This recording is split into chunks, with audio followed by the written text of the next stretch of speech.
आपादमौलिपर्यन्तं गुरूणाम् आकृतिं स्मरेत् तेन विघ्नाः प्रणश्यन्ति सिद्ध्यन्ति च मनोरथाः वेदशास्त्रपुराणानाम् एकवाक्यत्वसाधकान् शिष्यातिवत्सलान् धीरान् बालगारुगुरून् भजे शर्वादिवृन्दारकमौलिवृन्दम् येणायते यन्नखचन्द्रवृन्दे आनन्दतीर्थार्य शिरोमणेस्तत् पादारविन्दं प्रणमामि नित्यम् वेदव्यासमावास विद्याधीश सताम्बशात् मां निराशं गतक्लेशं कुर्वनाशं हरेशं लक्ष्मीकरतलाम्भोज लालनीयपदाम्बुजं प्रणमामि हयग्रीवं देवता चक्रवर्तिम्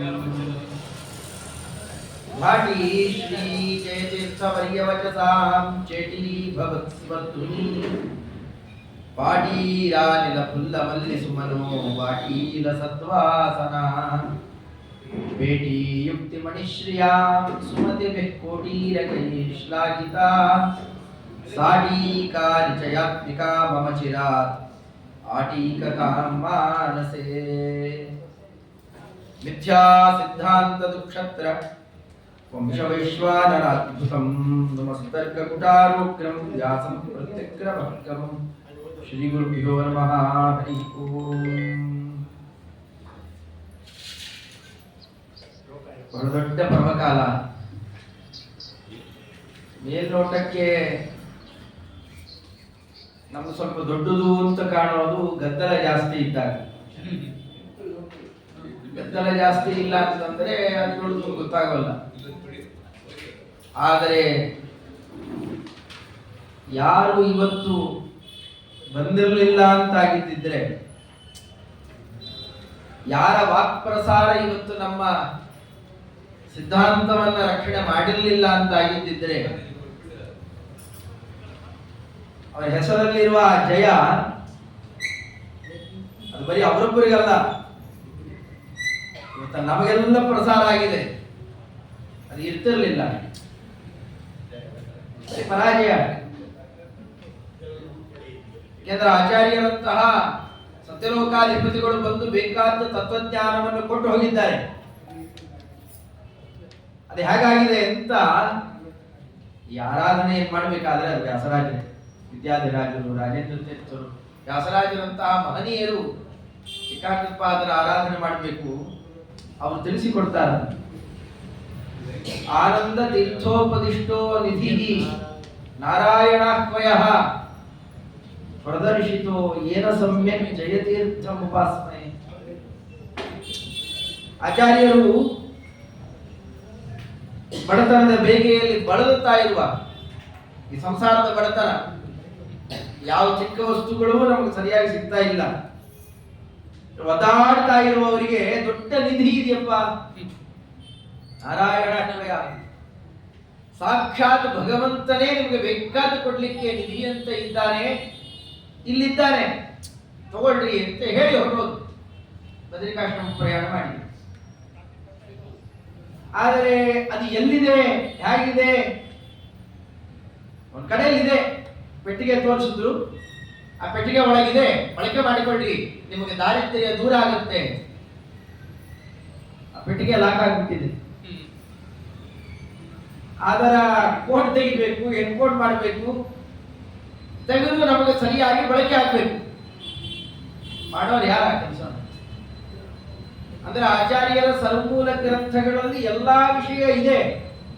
ನಾವು ಹೇಗೆ ಅದನ್ನ ಬಳಕೆ ಮಾಡಿಕೊಳ್ಳೋದು ಅದು ಗೊತ್ತಾಗದೇ ಇದ್ದಾಗ ಟೀಕಾಕೃತ್ಪಾದರು ಮಾಡಿದ ಉಪಕಾರ ಇದೆಯಲ್ಲ, ಅದು ಒಂದು ಮುಖದಿಂದ ಅಲ್ಲ, ಅದು ಬರೀ ವಿದ್ವಾಂಸರಿಗೆ ಮಾತ್ರ ಅಲ್ಲ, ನಾನಾ ಮುಖದಿಂದಾಗಿ ಪರಮಾನುಗ್ರಹ ಮಾಡಿದ್ದಾರೆ ನಮಗೆ. ಅದು 18 ಟೀಕಾ ಗ್ರಂಥಗಳು. ಒಂದೆರಡಲ್ಲ. ಆಚಾರ್ಯರ ಸೂತ್ರ ಪ್ರಸ್ಥಾನದ ಮೇಲೆ ಹೊರಟಂತಹ 4 ಕೃತಿಗಳು: ಶ್ರೀಮದ್ ಭಾಷ್ಯ, ಅನುಭಾಷ್ಯ ಅಥವಾ ಅನುವ್ಯಾಖ್ಯಾನ, ಅದರದ್ದೇ ವ್ಯಾಖ್ಯಾನ ಟೀಕಾ, ನ್ಯಾಯಸುಧಾ ಅಂತ ಭಾರಿ ಪ್ರಸಿದ್ಧಿಯಾಗಿರೋದು.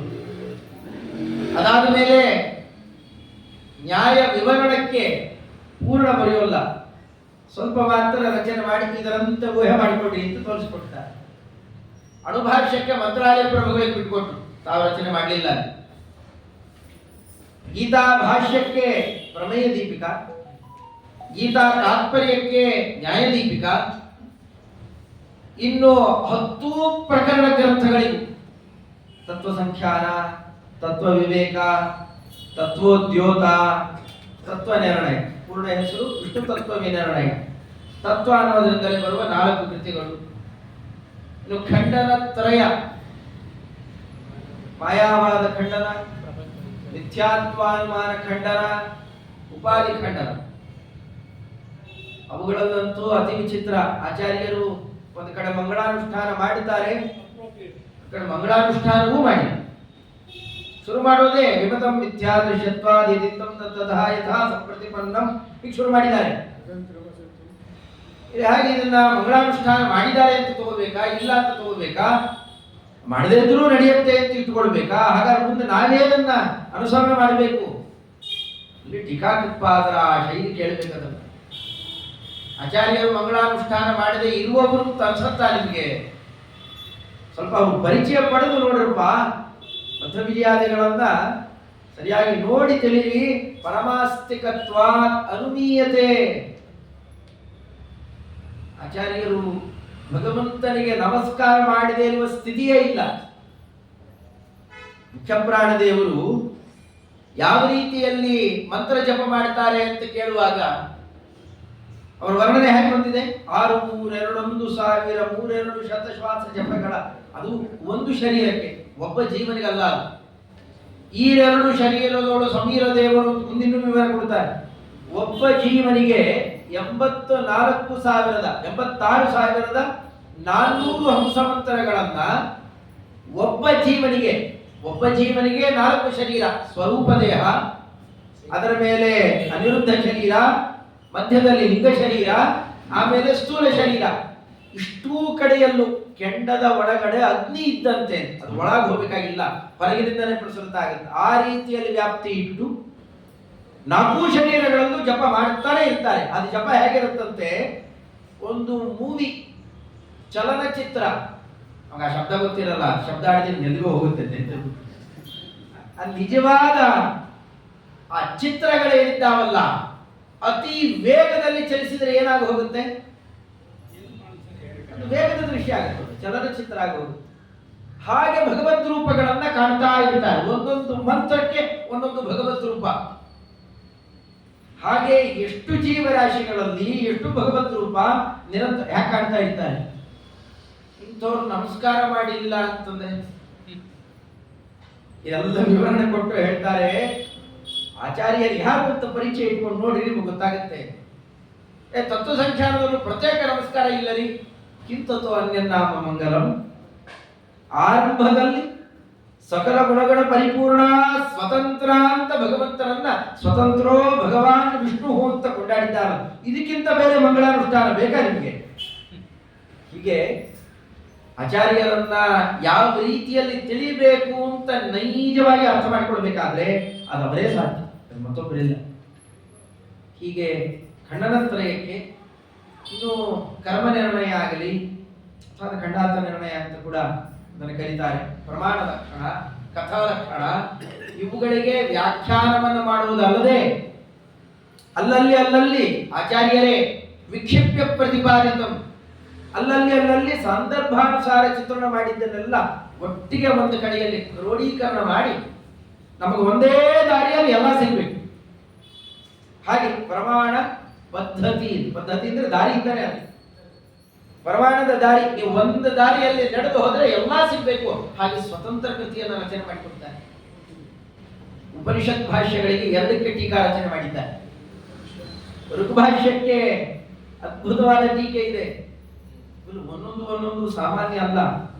ಹೀಗೆ ಟೀಕಾಗ್ರಂಥಗಳೇ 18 ಆದರೆ ಪ್ರಮಾಣ ಪದ್ಧತಿ, ಆಚಾರ್ಯರ ತತ್ವೋದ್ಯೋತ ಖಂಡನತ್ರಯ ಮುಂತಾದವುಗಳ ಸಾರವನ್ನು ಗ್ರಹಿಸಿ ದುರ್ಮತವನ್ನ ಹೇಗೆ ನಿರಾಕರಣೆ ಮಾಡಬೇಕು ಅಂತ ತೋರಿಸಲಿಕ್ಕೆ ವಾದಾವಲಿ ಅಂತ ರಚನೆ ಮಾಡಿಕೊಟ್ಟು. ಮಂತ್ರಾಲಯ ಪ್ರಭುಗಳಂತೂ ಅದನ್ನ ವಾದಾವಲಿ ಅಲ್ಲಪ್ಪ, ಮೊದಲೇ 2 ಅಕ್ಷರ ಉಲ್ಟಾ ಮಾಡಿಬಿಡ್ರಿ, ಅದು ದುರ್ಮತಕ್ಕೆ ದಾವಾವಲಿ. ದಾವ ಅಂದ್ರೆ ಕಾಡಿಗಿಚ್ಚು. ಮಂತ್ರಾಲಯ ಪ್ರಭುಗಳನ್ನು ವಿವರಿಸ್ತಾ ನೋಡ್ತಾ ಹೊರಟಾಗ ಅವರು ಕಂಡಿದ್ದು ಸುಮ್ಮನೆ ಏನೋ ಒಂದಷ್ಟು ವಾದಗಳನ್ನ ಒಂದ್ ಕಡೆ ಸೇರಿಸಿಟ್ಟಿದ್ದಾರೆ. ಒಂದು ಡಾಕ್ಯುಮೆಂಟ್ರಿ ಅಲ್ಲ, ಅದು ಕಾಡಿಗಿಚ್ಚು.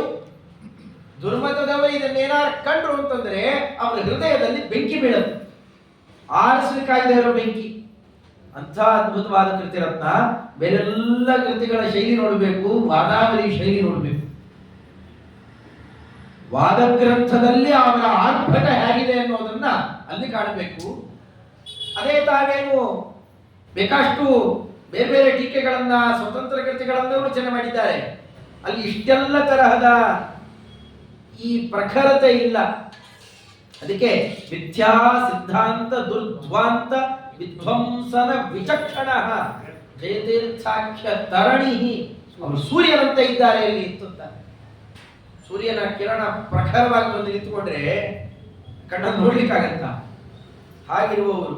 ಅದೇ ಬಾಕಿಯವರಿಗೆಲ್ಲ ಚಂದ್ರನಂತಿದ್ದಾರೆ. ಜೈವಾತ್ರಕ ಶ್ರೀದೇಹ. ನನ್ನ ಸ್ತೋತ್ರಕಾರರು ಹೇಳಿದಂತೆ ಬೇರೆ ದೃಷ್ಟಿಯಲ್ಲಿ ನೋಡಿದಾಗ ಚಂದ್ರನಂತ. ಇದೆಲ್ಲ ಇಟ್ಕೊಂಡೇನೆ ಬಹಳ ಸುಲಭವಾದ ಕ್ರಮದಲ್ಲಿ ನಮಗೆ ಅರ್ಥ ಆಗಲಿ ಅಂತ ಅನ್ನೋ ದೃಷ್ಟಿಯಲ್ಲೇನೆ ಜೈವಾತ್ರಕ ಶ್ರೀದೇಹ ಅಂತ ಚಂದ್ರನ ಕಿರಣ ಹೇಳ್ತಾರೆ. ಅದೇ ಶೈವಾದ್ವೈತ ಮತಾಟವಿ ಕಮಲನ ದಾವಾಗ್ನಿ ಲೀಲಾಜುಷಃ. ಇದು ಯಾವುದು ಕೂಡ ಅಲಂಕಾರಿಕವಾಗಿ ಒಬ್ಬರನ್ನ ಅತಿ ಹೆಚ್ಚಾಗಿ ಚಿತ್ರಣ ಮಾಡಿಬಿಡ್ಬೇಕು, ನಮಗೇನೋ ಒಂದಷ್ಟು ಶಬ್ದ ಗೊತ್ತಿದೆ ಎಲ್ಲ ತುರುಕಿಡ್ಬೇಕು ಹೀಗೆ ಮಾಡಿದ್ದಲ್ಲ. ಪ್ರತ್ಯಕ್ಷರ ಅವರಿಗೆ ಹೊಂದಾಣಿಕೆ ಆಗುವ ಅವರ ಗ್ರಂಥಗಳನ್ನು ನೋಡಿದ್ರೆ ಹೌದು ಹೌದು ಅಂತ ಪ್ರತಿಯೊಬ್ಬರು ತಲೆ ತೂಗಬೇಕು.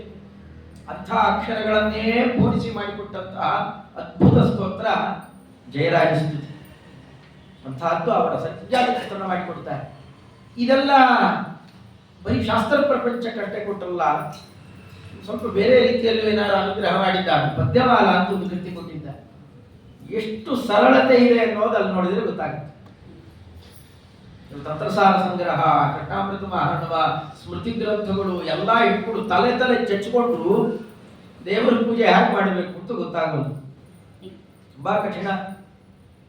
ಆ ಆಚಾರ್ಯರು ಅತ್ಯಂತ ಸಂಕ್ಷಿಪ್ತವಾಗಿ ಕಲಶ ಪೂಜಾ, ಪೀಠ ಪೂಜಾ, ಆವರಣ ಪೂಜಾ ಅದೆಲ್ಲ ಕೊಟ್ಟಿದ್ದಾರೆ. ಮತ್ತೆ ಅದೇ ಬರುತ್ತೆ. ಎಷ್ಟಾವರಣವೋ, ಯಾವ ರೀತಿಯಲ್ಲಿ ಪೀಠವೋ, ಕೆಳಗಿಂದ ಮೇಲೋ, ಮೇಲಿಂದ ಕೆಳಗು ಏನೂ ಅರ್ಥ ಆಗುತ್ತೆ. ಕಲಶಗಳನ್ನ ಎಷ್ಟಿಟ್ಟುಕೊಳ್ಬೇಕು ಅಂತ ಆಚಾರ್ಯರು ಹೇಳ್ತಾರೆ. ಇವತ್ತಿನವರೆಗೂ ಎಷ್ಟೋ ಜನ ಗೊತ್ತಿಲ್ಲ, ಪರಿಚಯವೇ ಆಗಲ್ಲ. ಸುಮ್ಮನೆ ಟೀಕಾಕೃಪ ಆದ್ರೆ ಪದ್ಯಮಾಲ ತೆಕ್ಕೊಳ್ಳಿ. ಪದ್ಯಪಾಠೆ ಮನುಷ್ಯಾಣ ನಾತಿಶ್ರಮೋ ಭವೇದಿತಿ. ನೀವು ಪೂಜೆ ಮಾಡ್ಲಿಕ್ಕೆ ಆಗಲೇ ಇಲ್ವಾ? ಸುಮ್ಮನೆ ಈ ಪದ್ಯ ಹೇಳಿಕೊಳ್ಳ್ರಿ. ವಿಷ್ಣು ಸಹಸ್ರನಾಮದ ಎಷ್ಟಿದೆ? 125 ಪದ್ಯ, 120 ಪದ್ಯ.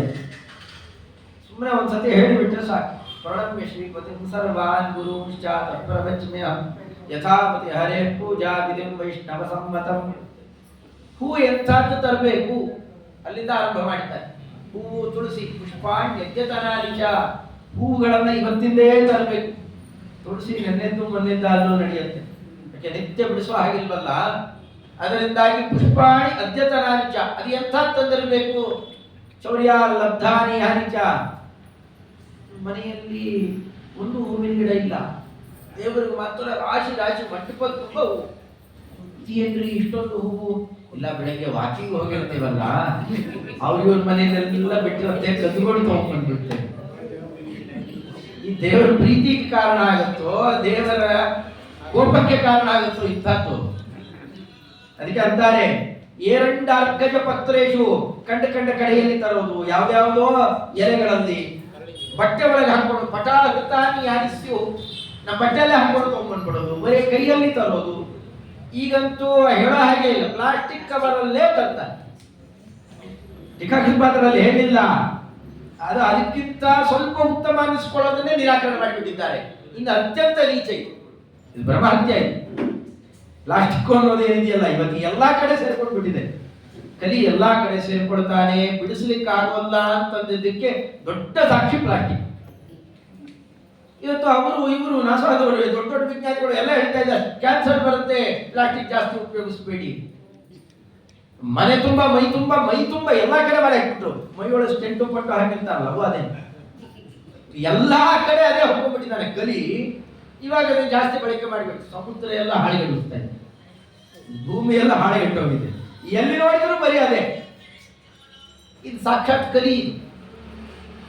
ಇಂಥದ್ರಲ್ಲಿ ತಗೊಂಡ್ಬಂದರೆ ದೇವರಿಗೆ ಅದು ತುಳಸಿ ಹೂವು ಏಂತಂದ್ರೂ ಪ್ಲಾಸ್ಟಿಕ್ ಕವರ್ ಅಂತ ದೇವರಿಗೆ ಬರುತ್ತಾ? ಅಕ್ರೀತಾನ್ಯಪ್ರದಂತಾನಿ ಚೌರ್ಯ ಲಬ್ಧಾನಿ ಯಾನಿಚ ಶೂದ್ರ ಕೃತಾನಿ ವಾ ಭೂಮೌ. ಭೂಮಿಯಲ್ಲಿ ಬಿದ್ದದ್ದು ಶೂದ್ರರು ಆರಿಸಿ ತಂದಿದ್ದು, ಅವರ ಹತ್ರ ಕೊಂಡ್ಕೊಂಡಿದ್ದು ಯಾವುದು ದೇವರ ಪೂಜೆಗೆ ಬರೋಲ್ಲ. ಇದರೊಂದು ಪಟ್ಟಿ ಮಾಡಿದೆ ಚಿಕ್ಕದಾಗಿ, ಒಂದೋ ಎರಡೋ ಪದ್ಯ ಅಷ್ಟೇ, ಸುಮ್ಮನೆ ಪರಿಚಯ ಆಗಿದೆ. ಪದ್ಯಮಾಲ ಹೇಗಿದೆ ಅಂತ ಪರಿಚಯ ಮಾಡಿಸಲಿಕ್ಕೆ ಪ್ರತಿ ಅಂಶವನ್ನು ಹೇಳ್ತಾ ಬರ್ತಾರೆ. ಹೇಗೆ ಪೂಜಾ ವಿಧಾನ ಇದೆ, ಸರ ಅದು ಸಮಗ್ರ ಪ್ರತಿಮಾರ್ಚನ ವಿಧಿ ಯಾವ ರೀತಿಯಲ್ಲಿ ಮಾಡಬೇಕು, ಸಮಗ್ರ ಬರೀ ಅದನ್ನೆಲ್ಲ ನೋಡ್ತಾ ಹೋದ್ರೆ ಇಷ್ಟೇ ನಾ ಮುಗಿದು ಹೋಯ್ತಾ ಅಂತ ಅನ್ಸುತ್ತೆ.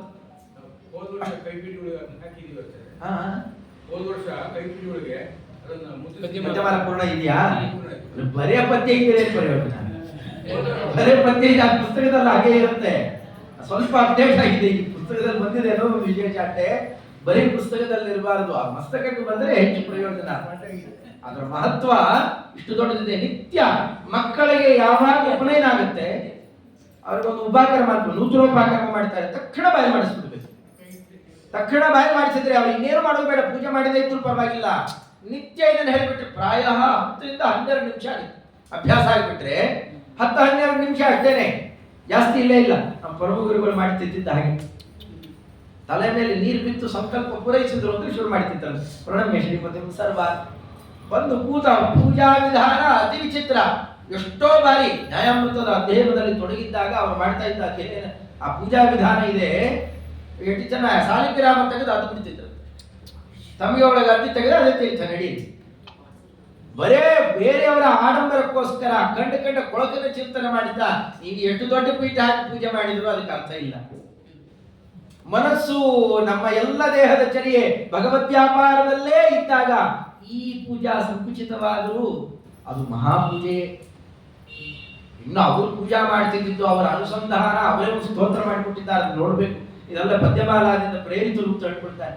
ಶ್ರಿಯಕಾಂತೋ ಭಾಯ ಹೃದಯ ಕಮಲೇ ಪೀತವಸನಃ ಘನಶ್ಯಾಮಸ್ರಗ್ವೀ ಕನಕ ಮುಕುಟಾದ್ಯಾಭರಣವಾನ್ ಧರಂಚಕ್ರಾಜ್ಯಾದೀನ್ ಕುಮುದ ವದನ ಪದ್ಮಚರಣಃ ಕೃಪಾಪೂರ್ಣ ಪಾಂಗಃ ಶ್ರುತಿನುತ ಗುಣಾಂಬೋಧಿರಮಲ. ಸುಮ್ಮನೆ ಸಾಂದರ್ಭಿಕ ಹೇಳ್ತಟ್ಟೆ. ಇದರಲ್ಲಿ 2 ತರಹದ ಪೂಜಾ ವಿಧಾನ ಇದೆ. ಮಾನಸಿಕವಾದ ಕೆಲವು ಪದಾರ್ಥಗಳಲ್ಲೇ ಭಗವಂತನಿಗೆ ಹಾಗೆ ಪೂಜೆ ಮಾಡಬೇಕು, 2 ಪದ್ಯದಲ್ಲಿ ಹೇಳ್ತಾರೆ. ಒಟ್ಟಾರೆ ಎಲ್ಲ ಸೇರಿದ 8 ಪದ್ಯ ಅಷ್ಟೇ ಇದೆ. ಇನ್ನು ಹೊರಗಿನ ಪದಾರ್ಥಗಳನ್ನ ದೇವರಿಗೆ ಹಾಗೆ ಅರ್ಪಣೆ ಮಾಡಬೇಕು. ಸುಲಭವಾದ ಕ್ರಮದಲ್ಲಿ ತೋರಿಸುತ್ತಾರೆ. ಇದಿಷ್ಟು ಪದ್ಯಮಾಲಾದಿಂದ ಪ್ರೇರಿತರಾಗಿ ನಾವು ರಚನೆ ಮಾಡ್ತೇವೆ ಅಂತ. ಅಂದ್ರೆ ಇಂಥ ಇಡೀ ಸಾಧಕ ಪ್ರಪಂಚಕ್ಕೆ ನಿತ್ಯ ಭಗವಂತನ ಪೂಜಾ ತಪ್ಪಬಾರದು. ಅಂಥ ದೊಡ್ಡ ಉಪಕಾರವನ್ನು ಮಾಡಿಕೊಟ್ಟಂತಹ ಅದ್ಭುತ ಕೀರ್ತಿ ಟೀಕಾಕೃತ್ಪಾದ. ಒಂದೆರಡಲ್ಲ ಕೃತಿಗಳವರದ್ದು. ಆ ಕೃತಿಗಳನ್ನ ಪರಿಚಯ ಇದ್ದವರು ಈ ಸ್ತೋತ್ರವನ್ನ ಹೇಳ್ತಾ ಇದ್ರೆ ಬಾಹ್ಯ ಪ್ರಪಂಚ ಮರ್ತೋಗ್ಬಿಡ್ತಾನೆ. ಅಂಥ ರೀತಿಯಲ್ಲಿ ಸ್ತೋತ್ರ ವಿಶೇಷ, ಅದರಲ್ಲೂ ಲಹರಿ, ಅದರಲ್ಲೇ ಆ ಶಬ್ದಾಲಂಕಾರ ಅರ್ಥಾಲಂಕಾರಗಳು ಎಂಥೆಂಥ ಸ್ವಾರಸ್ಯಗಳನ್ನೆಲ್ಲ ಇಟ್ಟು ವರ್ಣನೆಯನ್ನ ಮಾಡ್ತಾ ಅವರ ವಿದ್ಯಾ ಪ್ರಪಂಚ ಹೇಗಿದೆ ಅನ್ನೋದನ್ನ ತೋರಿಸಿಕೊಡ್ತಾರೆ.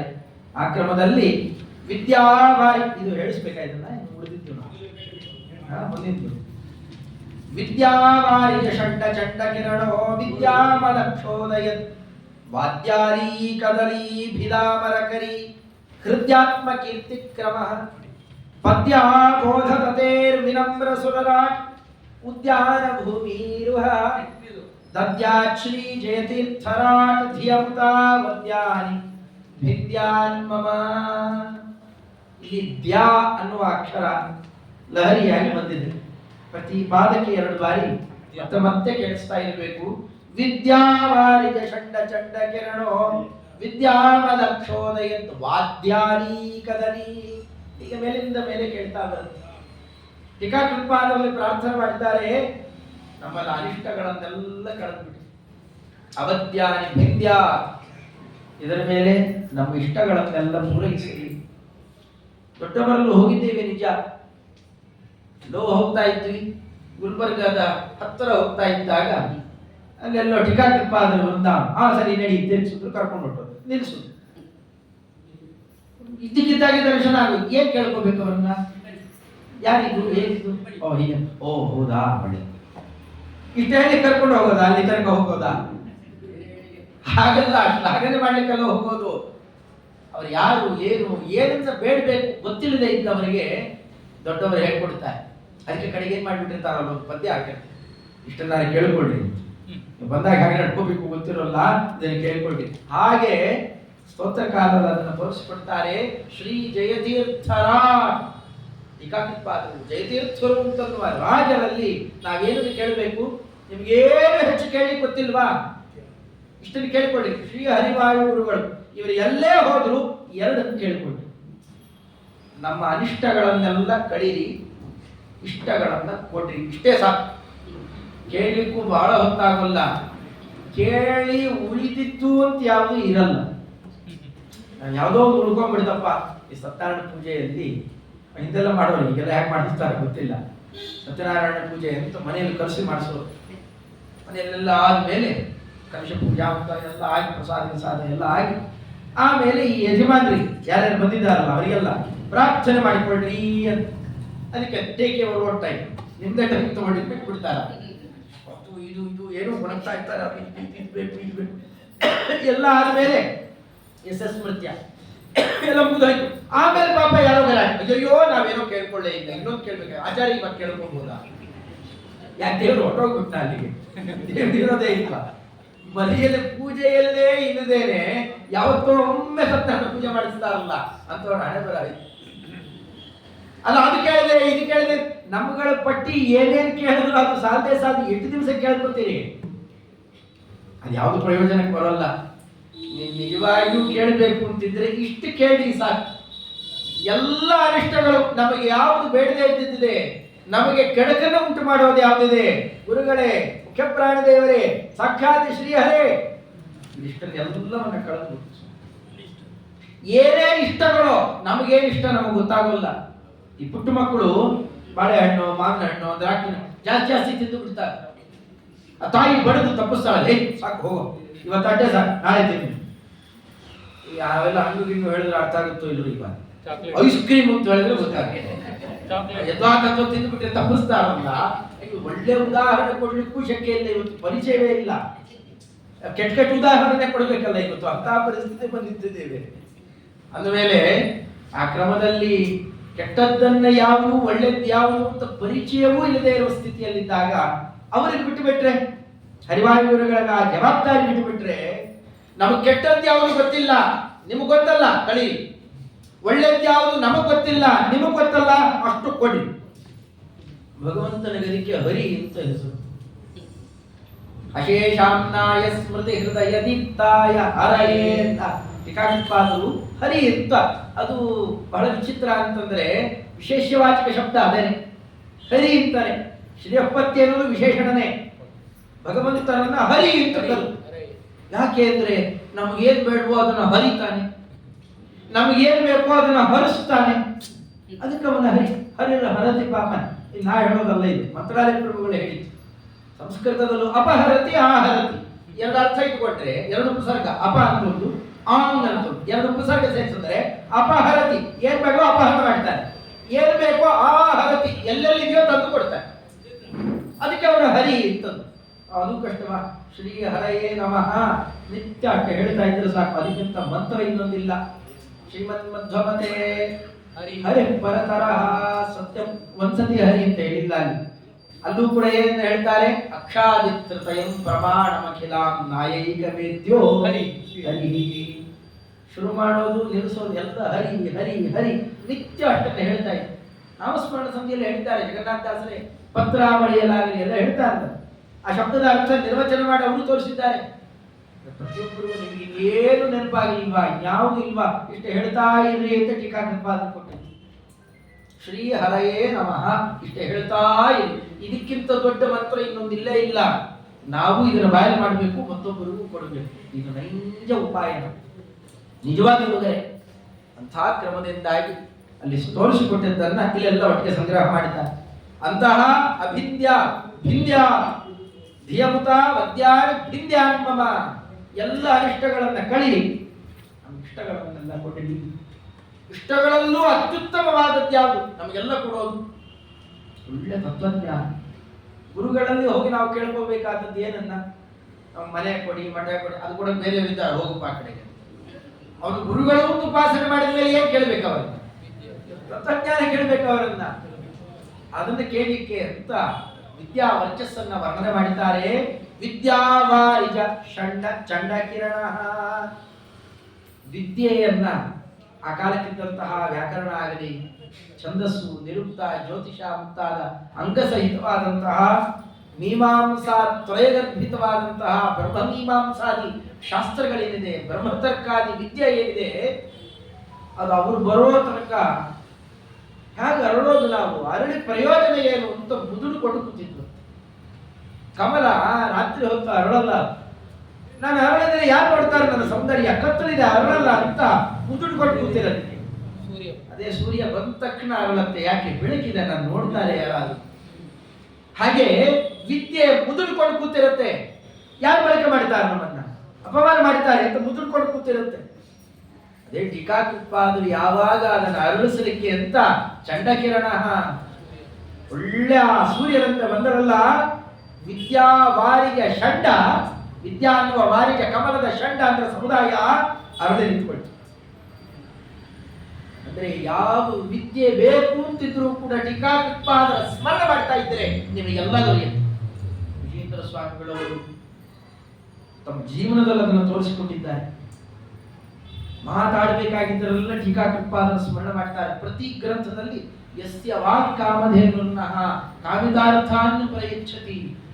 ಟೀಕಾಕೃತ್ಪಾದರ ತನಕ ಬೇಡಪ್ಪ, ಅವರ ಮಾತು ಅನ್ನುವ ಕಾಮಧೇನು ಏನಿದೆ, ಆ ಕಾಮಧೇನು ಇವತ್ತು ನಮ್ಮನ್ನು ರಕ್ಷಣೆ ಮಾಡ್ತಾ ಇದೆ.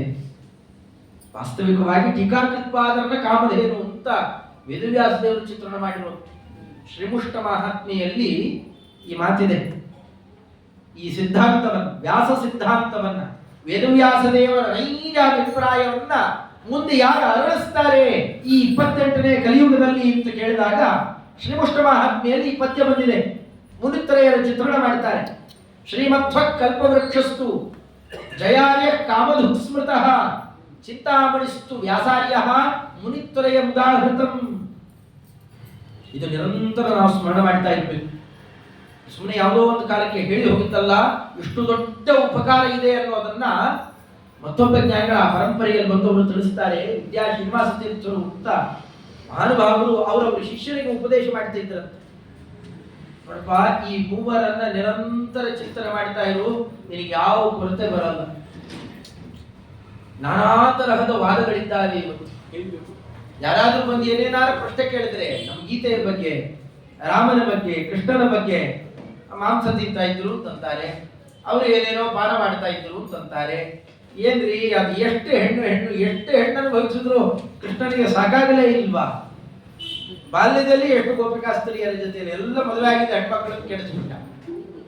ಇದರ ಮೇಲೆ ಮದುವೆ ಆಗಿದ್ದು ಎಷ್ಟು ಜನ, ಮದುವೆ ಆಗದೆ ಎಷ್ಟು ಜನ ಜೊತೆಯಲ್ಲಿ ಇದ್ದಿದ್ದು. ಏನಾರು ಗೀತೋಪದೇಶ ಅದು ಇದು 1000 ಹೇಳ್ರಿ, ಒಟ್ಟು ಕೃಷ್ಣ ಅಂದ್ರೆ ಹೆಣ್ಣು ಬಾಕ. ಪ್ರಶ್ನೆ ಕೇಳಿದ್ರೆ ಉತ್ತರ ಕೊಡಿ ನೋಡೋಣ. ಎಂಥೆಂಥ ರೀತಿಯಲ್ಲಿ ವಾದಗಳಿದ್ದಾವೆ. ರಾಮದೇವರ ಬಗ್ಗೆ ಎಷ್ಟು ತರಹದ ಅಲಿಗೇಷನ್ಗಳಿದ್ದಾವೆ. ವಾಲಿಯನ್ನು ಯಾಕೆ ಗೊತ್ತಾ? ಮರೆಯಲ್ಲಿ ನಿಂತುಕೊಂಡು ಸಾಮರ್ಥ್ಯ ಇರಲಿಲ್ವಾ? ಸಮರ್ಥವಾಗಿ ಉತ್ತರ ಕೊಡಬೇಕು. ದೊಡ್ಡ ದೊಡ್ಡ ಪ್ರಕರಣಗಳು, ದ್ರೌಪದಿ ದೇವಿಯರ ಬಗ್ಗೆ, ಭೀಮಸೇನ ದೇವರ ಬಗ್ಗೆ ನಾನಾ ಆಕ್ಷೇಪಗಳಿದ್ದಾವೆ. ಇದಕ್ಕೆಲ್ಲ ಯಾರು ಉತ್ತರ ಕೊಡಬೇಕು? ಅಂಥ ಪ್ರಶ್ನೆ ಬಂತ, ಯಾರೋ ಕೇಳ್ತಾ ಇದ್ದಾರೆ, ಏನೋ ಅಂಥ ಆಪತ್ತು ಬಂತು, ವ್ಯಾಸರಾಜರನ್ನು ಸ್ಮರಣೆ ಮಾಡ್ತಾ ಇರಿ. ವ್ಯಾಸರಾಜ ಇತಿ ಭಕ್ತ್ಯಾ ಸದಾ ಜಪನ್ ಉಚ್ಯತೆ ಸರ್ವ ದುಃಖೇಭ್ಯ ತದಂತರ್ಯಾಮಿಣೋ ಬಲ. ವ್ಯಾಸರಾಜರೇ ಯಾಕೂ ಬುದ್ಧಿ ಹೊಡಿತಾ ಇಲ್ಲ. ಹಿರಣ್ಯಕಶಿಪುವಿನ ಜೊತೆಯಲ್ಲಿ ವಾಕ್ಯಾರ್ಥ ಮಾಡಿ ಭಗವಂತನನ್ನ ಸಮರ್ಥನೆ ಮಾಡಬೇಕಾಗಿದ್ರೆ ಇನ್ನಂಥ ಬೌದ್ಧಿಕ ಕಲೆ ಇತ್ತು. ಆ ವಾದ ವೈಖರಿಯನ್ನ ನೀವೇ ವ್ಯಾಸತ್ತರೇ ಮುಂತಾದವುಗಳನ್ನು ಕೊಟ್ಟಿದ್ದೀರಿ, ನಿಮ್ಮ ಸ್ಮರಣೆ ಮಾಡುತ್ತೇವೆ. ನಮಗೊಂದಿಷ್ಟು ಬುದ್ಧಿ ವೈಶಕ್ಯ ಕೊಡ್ರಿ, ಈ ಕೊಳಕುಗಳ ಬುದ್ಧಿಯಲ್ಲಿ ಹೋಗಲಿ. ಯಾರಾದರೂ ಪ್ರಶ್ನೆ ಕೇಳಿದರೆ ಸರಿಯಾಗಿ ಸಮರ್ಥವಾಗಿ ಉತ್ತರ ಕೊಡುವ ಸಾಮರ್ಥ್ಯವನ್ನ ನಮಗ್ ಕೊಡ್ರಿ ಅಂತ ವಾದಿನ ವಿಜಯಾರ್ಥಾಯ, ದುರ್ವಾದಗಳನ್ನ ಗೆಲ್ಲಬೇಕಾ ವ್ಯಾಸರಾಜರ ಸ್ಮರಣೆ ಮಾಡಬೇಕು. ಬರೀ ವಾದ ಗೆದ್ದರೆ ಸಾಕ? ಮನಸ್ಸು ಕೊಳಕಾಗಿ ಕೂತಿದೆ ಇವತ್ತು. ಯಾವ್ದಾವ್ದು ಕೆಟ್ಟ ಕೆಟ್ಟ ಆಕರ್ಷಣೆಗಳಲ್ಲಿ ಒಳ್ಳೆ ವಾದನೂ ಬೇಡ, ಕೆಟ್ಟ ವಾದನೂ ಬೇಡ. ನಮ್ಗೊಂದು ಊಟ ಹಾಕ್ತೀರಾ, ಊಟ ಮಾಡ್ತೀವಿ ಸಾಕು.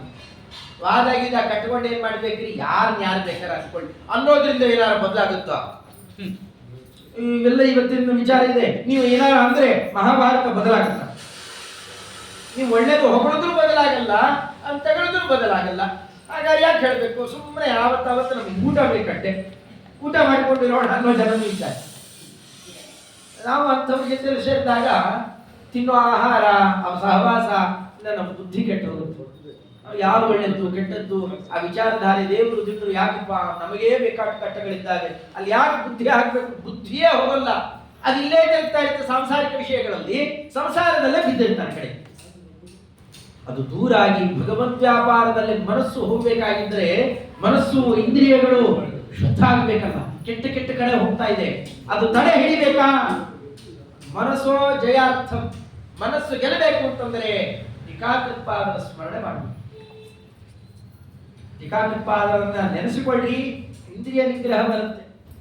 ಅದನ್ನೇ ವಿಜೇಂದ್ರ ಸ್ವಾಮಿಗಳವರಂದಿತ್ತು, ಯಸ್ಯ ವಾ ಕಾಮಧೇನನ್ನ ಕಾಮಿತಾರ್ಥಾನ್ ಪ್ರಯಚ್ಛತಿ ಸೇವೇತಂ ಜಯಯೋಗೀಂದ್ರಂ ಕಾಮಬಾಣಚ್ಛಿದಂ ಸದಾ.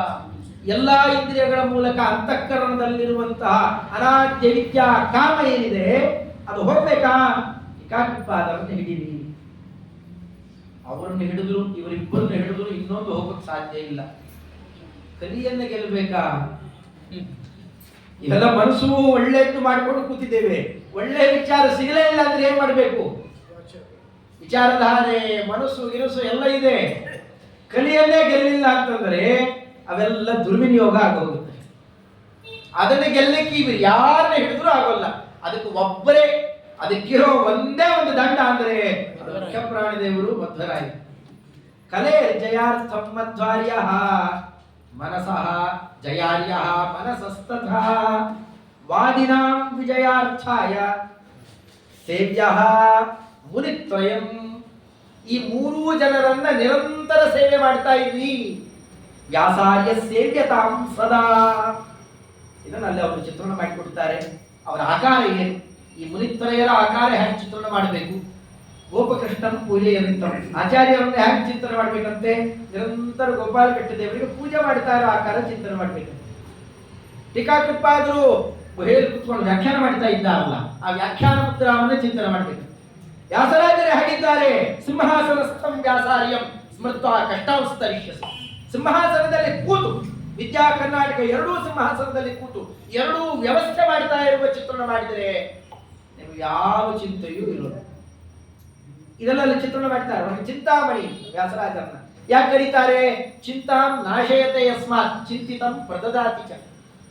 ನಮ್ಮ ಚಿಂತೆ ಅದೇ ಹಾಗೆ ಇದೇ ಹಾಗೆ ಅದೇನು ಇದೇನು ಯಾವ ಚಿಂತೆ ಮಾಡಬಾರದು, ಜೀವನದ ಚಿಂತೆಯೇ ಬರಬಾರದು, ಆಗ ರಕ್ಷಣೆ ಮಾಡ್ತಾರೆ. ಅಷ್ಟೇ ಅಲ್ಲ, ಚಿಂತಿತಂ ನಾವೇನೇನು ಬೇಡ್ತಾ ಇರ್ತೇವೆ ಎಲ್ಲ ಕೊಡ್ತಾರೆ, ಅದಕ್ಕೆ ಅವರು ಚಿಂತಾಮಣಿ. ಕಾಮಧೇನು ಅಂತ ಕರೀತಾರೆ.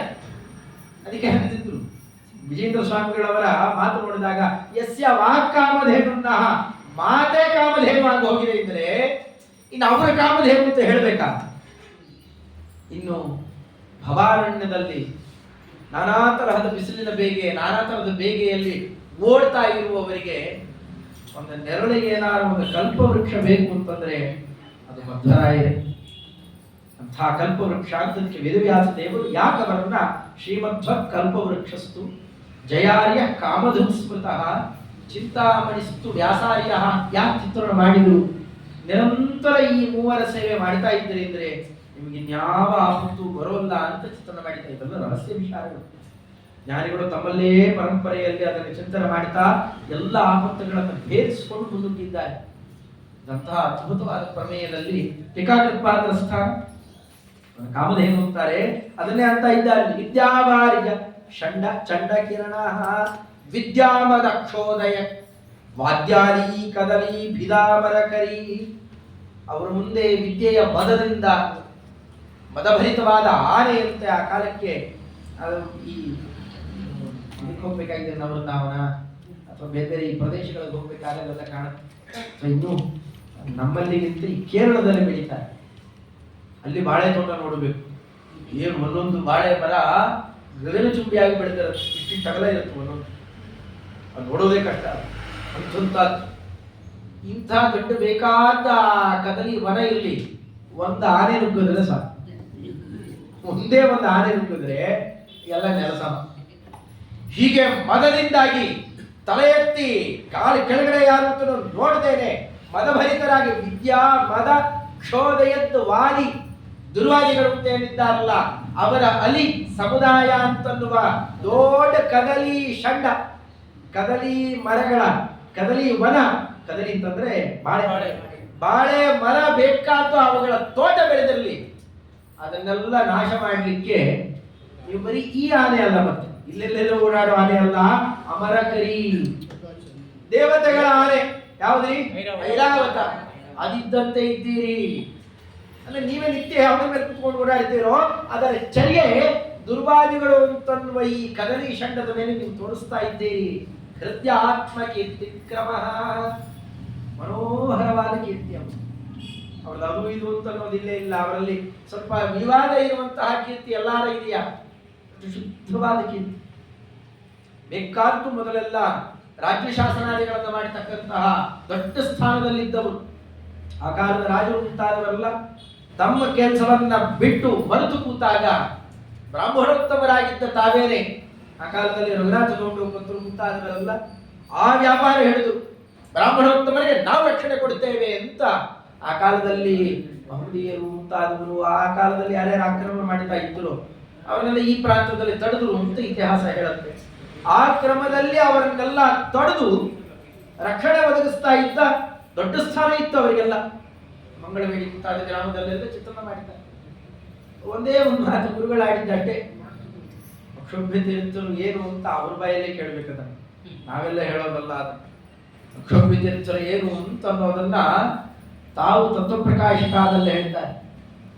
ದುರ್ವಾದಿಗಳನ್ನ ಹೇಗೆ ನಿರಾಕರಣೆ ಮಾಡ್ತಾ ಇದ್ರು, ರಾಜಾಶ್ರಯವನ್ನ ಆ ಕಾಲಕ್ಕೆ ಕಷ್ಟದಿಂದ ಸಂಪಾದನೆ ಮಾಡಿ ಅಂಗಾರದಲ್ಲಿ ನರಸಿಂಹದೇವರನ್ನು ಬರೆದು ಇವತ್ತಿಗೂ ನಾವು ನೋಡ್ತೇವೆ. ಎಲ್ಲಿ ಗುಲ್ಬರ್ಗದಲ್ಲಿ ನರಸಿಂಹತೀರ್ಥ ಅಲ್ಲಿ ಇದ್ದು, ಯಾಕಂದ್ರೆ ಆಚಾರ್ಯರಲ್ಲಿ ಚಾತುರ್ಮಾಸ್ಯಕ್ಕೆ ಕೂತಿದ್ದ ಗುರು ಇದೆ.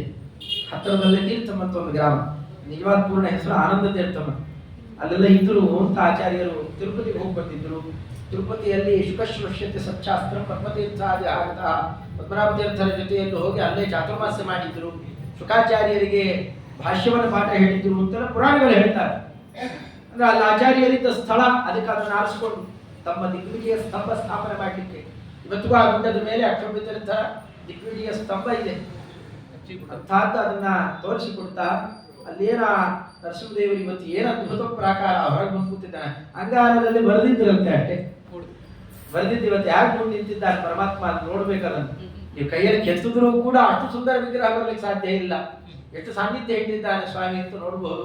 ಶ್ರೀಪಾದರಾಜರು ಅದಕ್ಕೇನೆ ತಮ್ಮ ಸಮಗ್ರ ತಮ್ಮ ಎಲ್ಲಾ ತರಹದ ಸಂಸ್ಥಾನದ ವ್ಯವಸ್ಥೆ ಜವಾಬ್ದಾರಿ ಕೇಂದ್ರ ಸ್ಥಳ ಮಾಡಿಕೊಂಡು ಬಿಟ್ಟರು. ಅದು ಅದಕ್ಕೆ ಅಲ್ಲೇನೆ ಅವನೇನಂತ ಹೋಗ್ತಾರೆ, ಅವರನ್ನ ಧ್ಯಾಯಂತಂ ಮನಸ ನರಸಿಂಹ ಚರಣಂ ಶ್ರೀಪಾದರಾಜಂ ಗುರುಂ ಅಲ್ಲ ಅದನ್ನು ಚಿಂತನೆ ಮಾಡುತ್ತಾ ಅಲ್ಲಿ ಕೂತು ಬಿಡ್ತಾರೆ.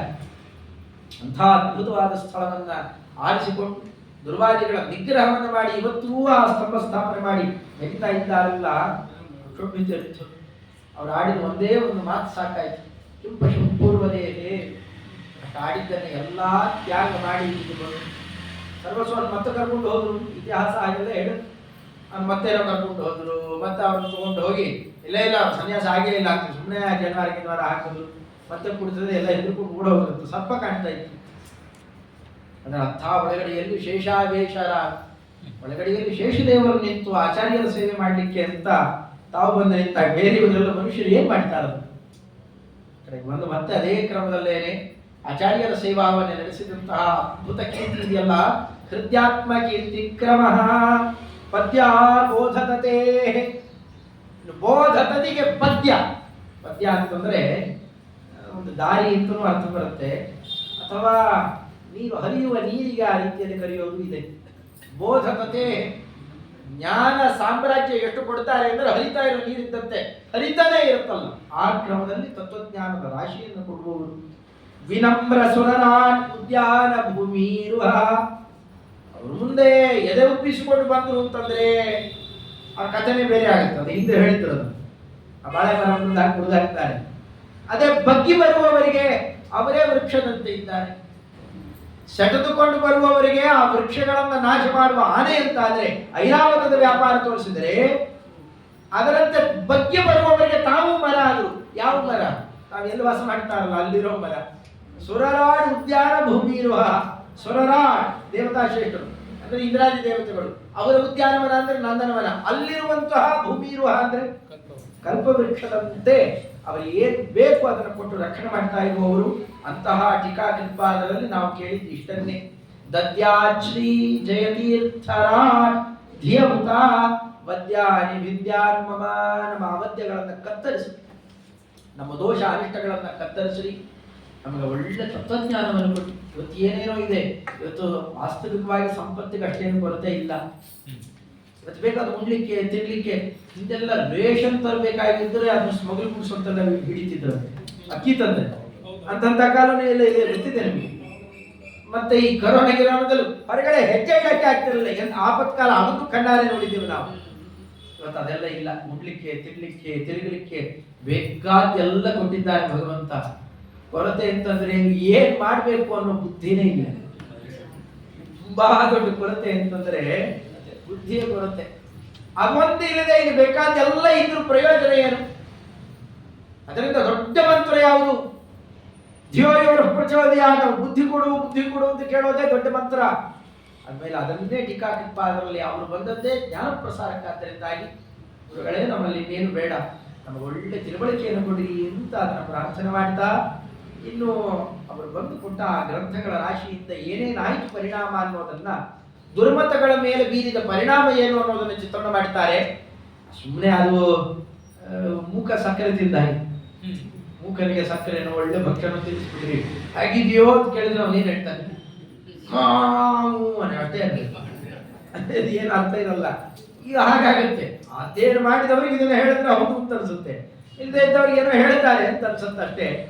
ಆದರೆ ಇಷ್ಟು ಪರಿಚಯನಾರು ಇರಬೇಕು, ಏನೇನು ಆಗಿತ್ತು ಅವತ್ತಿನ ದುರ್ಮತಗಳ ಸ್ಥಿತಿ ಅನ್ನೋದನ್ನು ಒಟ್ಟಿಗೆ ಒಂದು ಕಡೆ ಸಂಗ್ರಹ ಮಾಡಿದ್ದಾರೆ.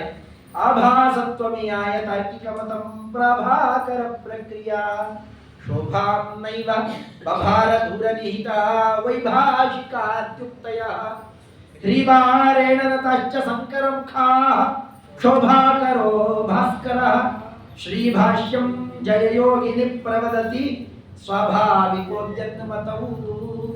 ಉದ್ಯನ್ಮತ ಅದ್ಭುತವಾದ ಬುದ್ಧಿ ವಿಶೇಷವನ್ನು ನಮಗೆ ತಂದುಕೊಡುವ, ಮೋಕ್ಷಾನಂದವನ್ನು ಕೊಡತಕ್ಕಂತಹ ಮಹಾನಂದ ತೀರ್ಥಸ್ಯ ಯೇ ಭಾಷ್ಯ ಭಾವಂ ಮನೋವಾಗ್ಭಿರಾವರ್ತಯಂತೆ ಸ್ವಶಕ್ತ್ಯ ಸುರಾಜ್ಯ ನರಾಂತ ಮುಕುಂದ ಪ್ರಸಾದ ಇಮಂ ಮೋಕ್ಷಮೇತೆ ಭಜಂತೆ ಸದೇಕಿ. ಪಂಡಿತಾಚಾರ್ಯ ಎಷ್ಟು ಮನಸ್ಸಿನಲ್ಲಿ ಬಾಯಲ್ಲಿ ಆವರ್ತನ ಮಾಡ್ತೇವೆ ಅಷ್ಟು ಉನ್ನತ ಲೋಕವನ್ನು ನಮಗೆ ತಂದುಕೊಡತಕ್ಕಂತಹ ಅದ್ಭುತವಾದ ಭಾಷ್ಯ ಗ್ರಂಥ. ವಿದ್ಯಾವಲ್ಲಭ ತೀರ್ಥರು ಪುರುಷೋತ್ತಮ ತೀರ್ಥರು ಭೇಟಿ ಮಾಡಿದ್ದಾರೆ. ಪುರುಷೋತ್ತಮ ತೀರ್ಥರು ಅಂದ್ರೆ ಎಲ್ಲಿ ಅಪೂರ್ಗೆ ಹೋಗಿದ್ದವರು ಪರಿಚಯ ಇರುತ್ತೆ. ಅಪೂರ್ನ ಹತ್ರ ಒಂದು ಗುಹೆ, ಆ ಗುಹೆಯಲ್ಲಿ ಕೂತಿದ್ದಾರೆ. ನಾವು ಹೋದ್ರೆ ಅಲ್ಲಿ ಏನು ಕಾಣಲ್ಲ, ಅಲ್ಲಿ ಬಾವಲಿ ವಾಸನೆ ಬರುತ್ತೆ, ಅಲ್ಲಿ ಏನು ಬರೋಲ್ಲ. ಆ ದೊಡ್ಡವರು ಹೋದಾಗ ಅವರಿಗೆ ದರ್ಶನ ಕೊಡ್ತಾರೆ ಸರ್ಪರೂಪದಲ್ಲಿ ಮೊದಲು, ಆಮೇಲೆ ಅವರ ತೇಜೋರೂಪವನ್ನೇ ತೋರಿಸಿದ್ರಂತೆ. ಏನ್ ಮಾಡ್ತಾ ಕೂತಿದ್ದೀರಿ ಅಂತ ಕೇಳ್ತಾರೆ. ಎರಡೂ ಕೈಯಲ್ಲೂ ಭಾಷ್ಯ ಗ್ರಂಥಗಳನ್ನು ಹಿಡ್ಕೊಂಡು ಕೂತಿದ್ರಂತೆ. ಅಧ್ಯಯನ ಮಾಡ್ತಾ ಇದ್ದೇವೆ ಅಂತ ಹೇಳ್ತಾರೆ. ತಮ್ಮ ತೇಜೋರೂಪವನ್ನು ತಗೊಂಡು ಜ್ಞಾನಿಗಳು ವೃಂದಾವನಾದಿಗಳಲ್ಲಿ ನಿಂತು ಇವತ್ತು ಏನ್ ಕೆಲಸ ಮಾಡ್ತಾ ಇದ್ದಾರೆ ಅಂದ್ರೆ ಇದೇ ಭಾಷ್ಯದ ಅಧ್ಯಯನ. ನಾವು ಅಣುಭಾಷ್ಯ ಕೂಡ ಕಿವಿ ಮೇಲೆ ಬೀಳೋಲ್ಲ. ಯಾವ ಸ್ಥಿತಿಯಲ್ಲಿದ್ದೇವೆ? ದೊಡ್ಡ ದೊಡ್ಡ ಜ್ಞಾನಿಗಳು ತಾವು ಜೀವಿತಾವಧಿ ಅಷ್ಟೇ ಅಲ್ಲ, ತೇಜೋರೂಪದಲ್ಲಿ ಕೂತಾಗಲೂ ಆವರ್ತನೆ ಮಾಡ್ತಾ ಇರೋದು ಇದೇ ಶ್ರೀಮದ್ ಭಾಷ್ಯವನ್ನ. ಅಂತಹ ಉತ್ಕೃಷ್ಟ ಗ್ರಂಥವನ್ನ ಟೀಕಾಕೃತ್ಪಾದರು ಪ್ರವಚನ ಶುರು ಮಾಡಿದ್ರು ಅಷ್ಟೇ.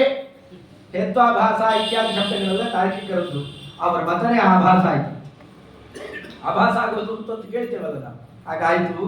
ಅದರಂತೆ ಪ್ರಭಾಕರಾದಿಗಳ ಪ್ರಕ್ರಿಯೆ ಪ್ರಭಾಕರ, ಅದು ಪ್ರಭೆ ಕಳ್ಕೊಂಡ್ಬಿಡ್ತಂತೆ.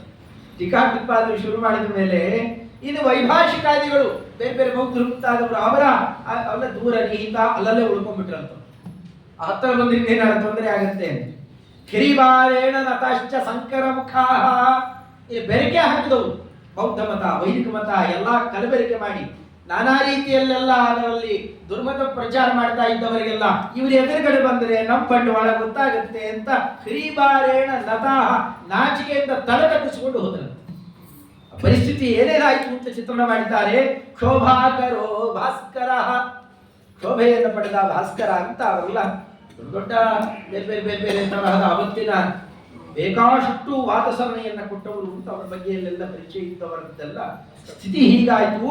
ಯಾವಾಗ ಜಯ ಯೋಗಿನಿ, ನಮ್ಮ ಜಯಯೋಗಿಗಳು ಜಯತೀರ್ಥ ಮುನಿಗಳು ಏನು ಆ ಕಾಲಕ್ಕೆ ಭಾಷ್ಯದ ಪ್ರವಚನ ಶುರು ಮಾಡಿಕೊಂಡ್ರು, ಇವರದೆಲ್ಲ ಸ್ಥಿತಿ ಹೀಗಾಯ್ತು. ಇಂಥ ಕ್ರಮ ಇದೆ ಅಂತ ಪರಿಚಯ ಮಾಡಿಸ್ತಾ ಇಲ್ಲೆಲ್ಲ ಭಾ ಅಂತ ಅಕ್ಷರದ ಲಹರಿ ಮತ್ತೆ ಮತ್ತೆ ಕೇಳುತ್ತೆ. ಇಲ್ಲಿ ನಕಾರ ಮತ್ತು ದೊಡ್ಡ ಧಕಾರದ ಲಹರಿ ಮುಂದಿನ ಪದ್ಯದಲ್ಲಿ ಬರುವಂತಹದ್ದು. ಬಂಧಾನ ಸರಸಾರ್ಥ ಶಬ್ದವೆಲಸ ಬಂಧಾಕರಣ ಅಂಗಿರಾ ಇಂಧಾನೋತ್ಕಪರಿ ಭವಜರಿ ಸಂಧಾಯಿನ ತೇಜಸ ವೃಂಧಾನೋ ಯಶಸಾ ದಿಶಕ್ಕವಿಶಿರ ಸಂಧಾರ್ಯಮಾಣೇನ ಮೇ ಸಂಧಾನಂ ಸಜೈ ಪ್ರಸಿದ್ಧ ಹರಿ ಸಂಬಂಧಾಗಮಸ್ಯ ಕ್ರಿಯಾ. ಆಚಾರ್ಯರ ಸಚ್ಚಾಸ್ತ್ರದ ಸಂಬಂಧ ನಮಗೂ ಹಾಕರಿ. ಇವತ್ತು ಯಾವ್ಯಾವುದು ಕಡೆಯೋ ಏನೇನೋ ಸಂಬಂಧಗಳಿದ್ದಾವೆ ನಮಗೆ, ಆ ಸಂಬಂಧಗಳನ್ನೆಲ್ಲ ಕಳೆದು ಆಚಾರ್ಯರ ಸಚ್ಚಾಸ್ತ್ರದ ಸಂಬಂಧ ನಮಗಾಗಬೇಕು. ಅಂಥ ಉಪಕಾರವನ್ನು ಮಾಡಿರಿ ಅಂತ ಕೇಳ್ತಾ ಅವರಲ್ಲಿ ಏನೇನಿದೆ ಅಂತ ಗುಣದ ಚಿತ್ರಣವನ್ನ ಮಾಡ್ತಾ ಹೋಗ್ತಾರೆ ಲಹರಿಯ ಕ್ರಮದಲ್ಲಿ. ಸರಸಾರ್ಥ ಶಬ್ದ ಬೆಲಸತ್ ಬಂಧಾಕರಾಣ ಗಿರಾಂ ಬಂಧಾನ, ಅವರ ಬಂಧ ಬಂಧ ಪ್ರಬಂಧ ಪ್ರಬಂಧಗಳು ಎಂಥದ್ದಾಗಿದ್ದಾವೆ ಅಂತಂದ್ರೆ ಅವರ ಮಾತು ಆ ಶೈಲಿ ಎಲ್ಲ ನೋಡ್ಬೇಕು. ವಿಷ್ಣು ತತ್ವ ನಿರ್ಣಯದಲ್ಲಿ ವೇದದ ಬಗ್ಗೆ ಮಾತಾಡಿದ್ದಾರೆ. ವೇದ ಅಂತಂದ್ರೆ ಏನು ಅಂತ ಮಾತಾಡ್ತಾರೆ. ಆದ್ರೆ ಅಲ್ಲೇ ಕೇಳಬೇಕು ಎಷ್ಟು ಸುಂದರವಾಗಿ ಚಿತ್ರಣ ಮಾಡ್ತಾರೆ. ಸುಮ್ಮನೆ ಅಭಿಪ್ರಾಯ ಮಾತ್ರ ಹೇಳ್ತೇನೆ, ಆ ವಾಕ್ಯಗಳನ್ನೇ ಹೇಳ್ತಾ ಹೋದ್ರೆ ದಿನಗಟ್ಟಲೆ ಬೇಕಾದ್ರೆ ಎಷ್ಟು ಸೊಗಸಾಗಿ ಚಿತ್ರಣ ಮಾಡಿದ್ದಾರೆ. ವೇದದ ಸ್ಥಾನ ಏನು ನಮ್ಮನ್ನು ನಾವೇ ಪ್ರಶ್ನೆ ಮಾಡಿಕೊಳ್ಳೋಣ. ಎಲ್ಲೋ ಅಲ್ಲಿ ಇಲ್ಲಿ ಕೇಳಿದ್ದೇವೆ, ವೇದ ಅಂದ್ರೆ ಏನು? ವೇದ ಅಂದ್ರೆ ಕೂಕ್ಕೊಳಕ್ಕಿರೋದು, ಹೌದಾ?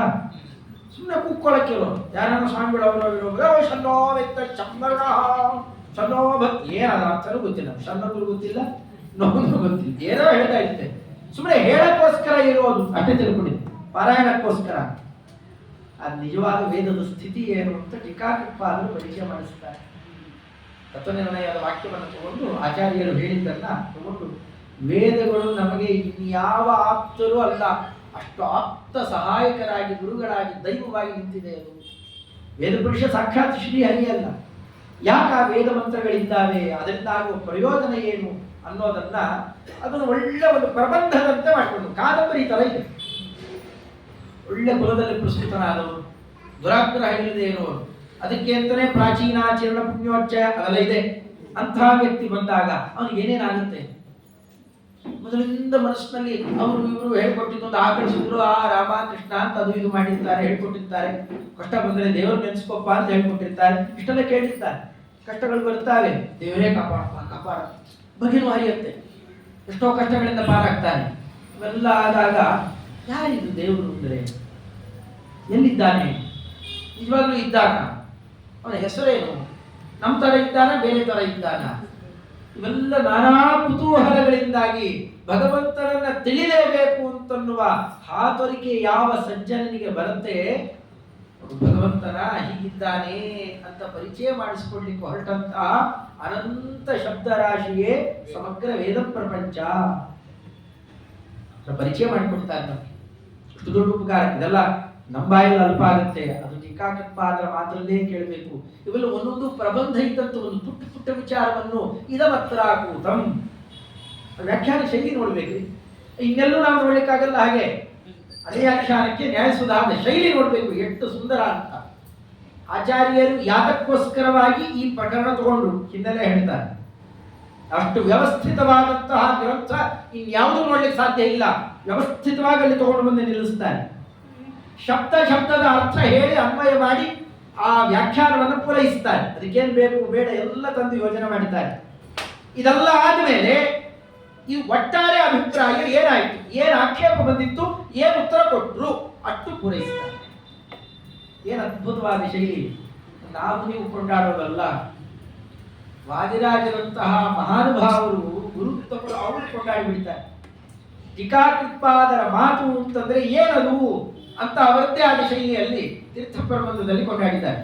ಭಾರಿ ವಿವಾದದ ಪದ್ಯ ಇವತ್ತು ಅದು ಆ ಪದ್ಯದಲ್ಲಿ ಅವರು ಬಹಳ ಸುಂದರವಾಗಿ ಕೊಂಡಾಡಿದ್ದಾರೆ.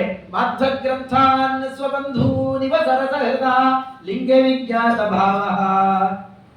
ಟೀಕಾಕೃತ್ಪಾದರು ಮತ್ತು ಆಚಾರ್ಯರು ಅಂತಂದ್ರೆ ಏನು ಅಂತ ಅವರಿಬ್ರು ಗೃಹಸ್ಥಾಶ್ರಮಿಗಳು. ನಾವೆಲ್ಲ ತಿಳ್ಕೊಳ್ಳೋರು ದೊಡ್ಡ ದೊಡ್ಡ ಸ್ವಾಮಿಗಳು, ಅಲ್ಲದೆ ಗೃಹಸ್ಥಾಶ್ರಮಿಗಳು ಅಂತ. ಸಂಯೋಜ್ಯಾಲಂಕೃತಾಭಿ ಸ್ವಸಹಜವತಿ ಸಂಭೂತವಾಗ್ಭಿರ್ವಧೂಭಿ. ಯಾವ್ಯಾವ ರೀತಿಯಲ್ಲಿ ಮಾಡಿದ್ರು ಅಂತ ಚಿತ್ರಣ ಮಾಡಿದ್ದಾರೆ. ಕೃತ್ವಾನ್ಯೋಕ್ತಿಶ್ಚದಾಸಿ ಬುಧ ಹೃದಯ ಗ್ರಹಂ ಪ್ರೌಢವೃತ್ತಿ ಇಷ್ಟವೃತ್ತಿ ದತ್ವಾನ್ಯೋನ್ಯಾಭಿಯೋಗಂ ಜಯ ಮುನಿರಸ ಕೃತೆ ವೀಕ್ಷರೇ ಮೇ ಕೃತಾರ್ಥ. ನಿಜವಾಗಿಯೂ ಒಳ್ಳೆ ಗೃಹಸ್ಥಾಶ್ರಮಿ ಅಂತಂದ್ರೆ ಆ ಲಕ್ಷಣ ಏನು ಗೊತ್ತಾ? ತುಂಬಾ ಹೆಣ್ಣುಮಕ್ಕಳು ಇರ್ಬೇಕು, ತುಂಬಾ ಹೆಣ್ಣುಮಕ್ಕಳು ಇರ್ಬೇಕು ಅವನಿಗೆ. ಅನೇಕ ಹೆಣ್ಣು ಮಕ್ಕಳಾದರೆ ಆ ಗಾರ್ಹಸ್ಥ್ಯ ಸಾರ್ಥಕ ಅಂತ. ಮಕ್ಕಳಾಗಿಬಿಟ್ರೆ ಸಾಲದು, ಅವ್ರು ಒಳ್ಳೆ ಸಂಸ್ಕಾರ ಕೊಡ್ಬೇಕು.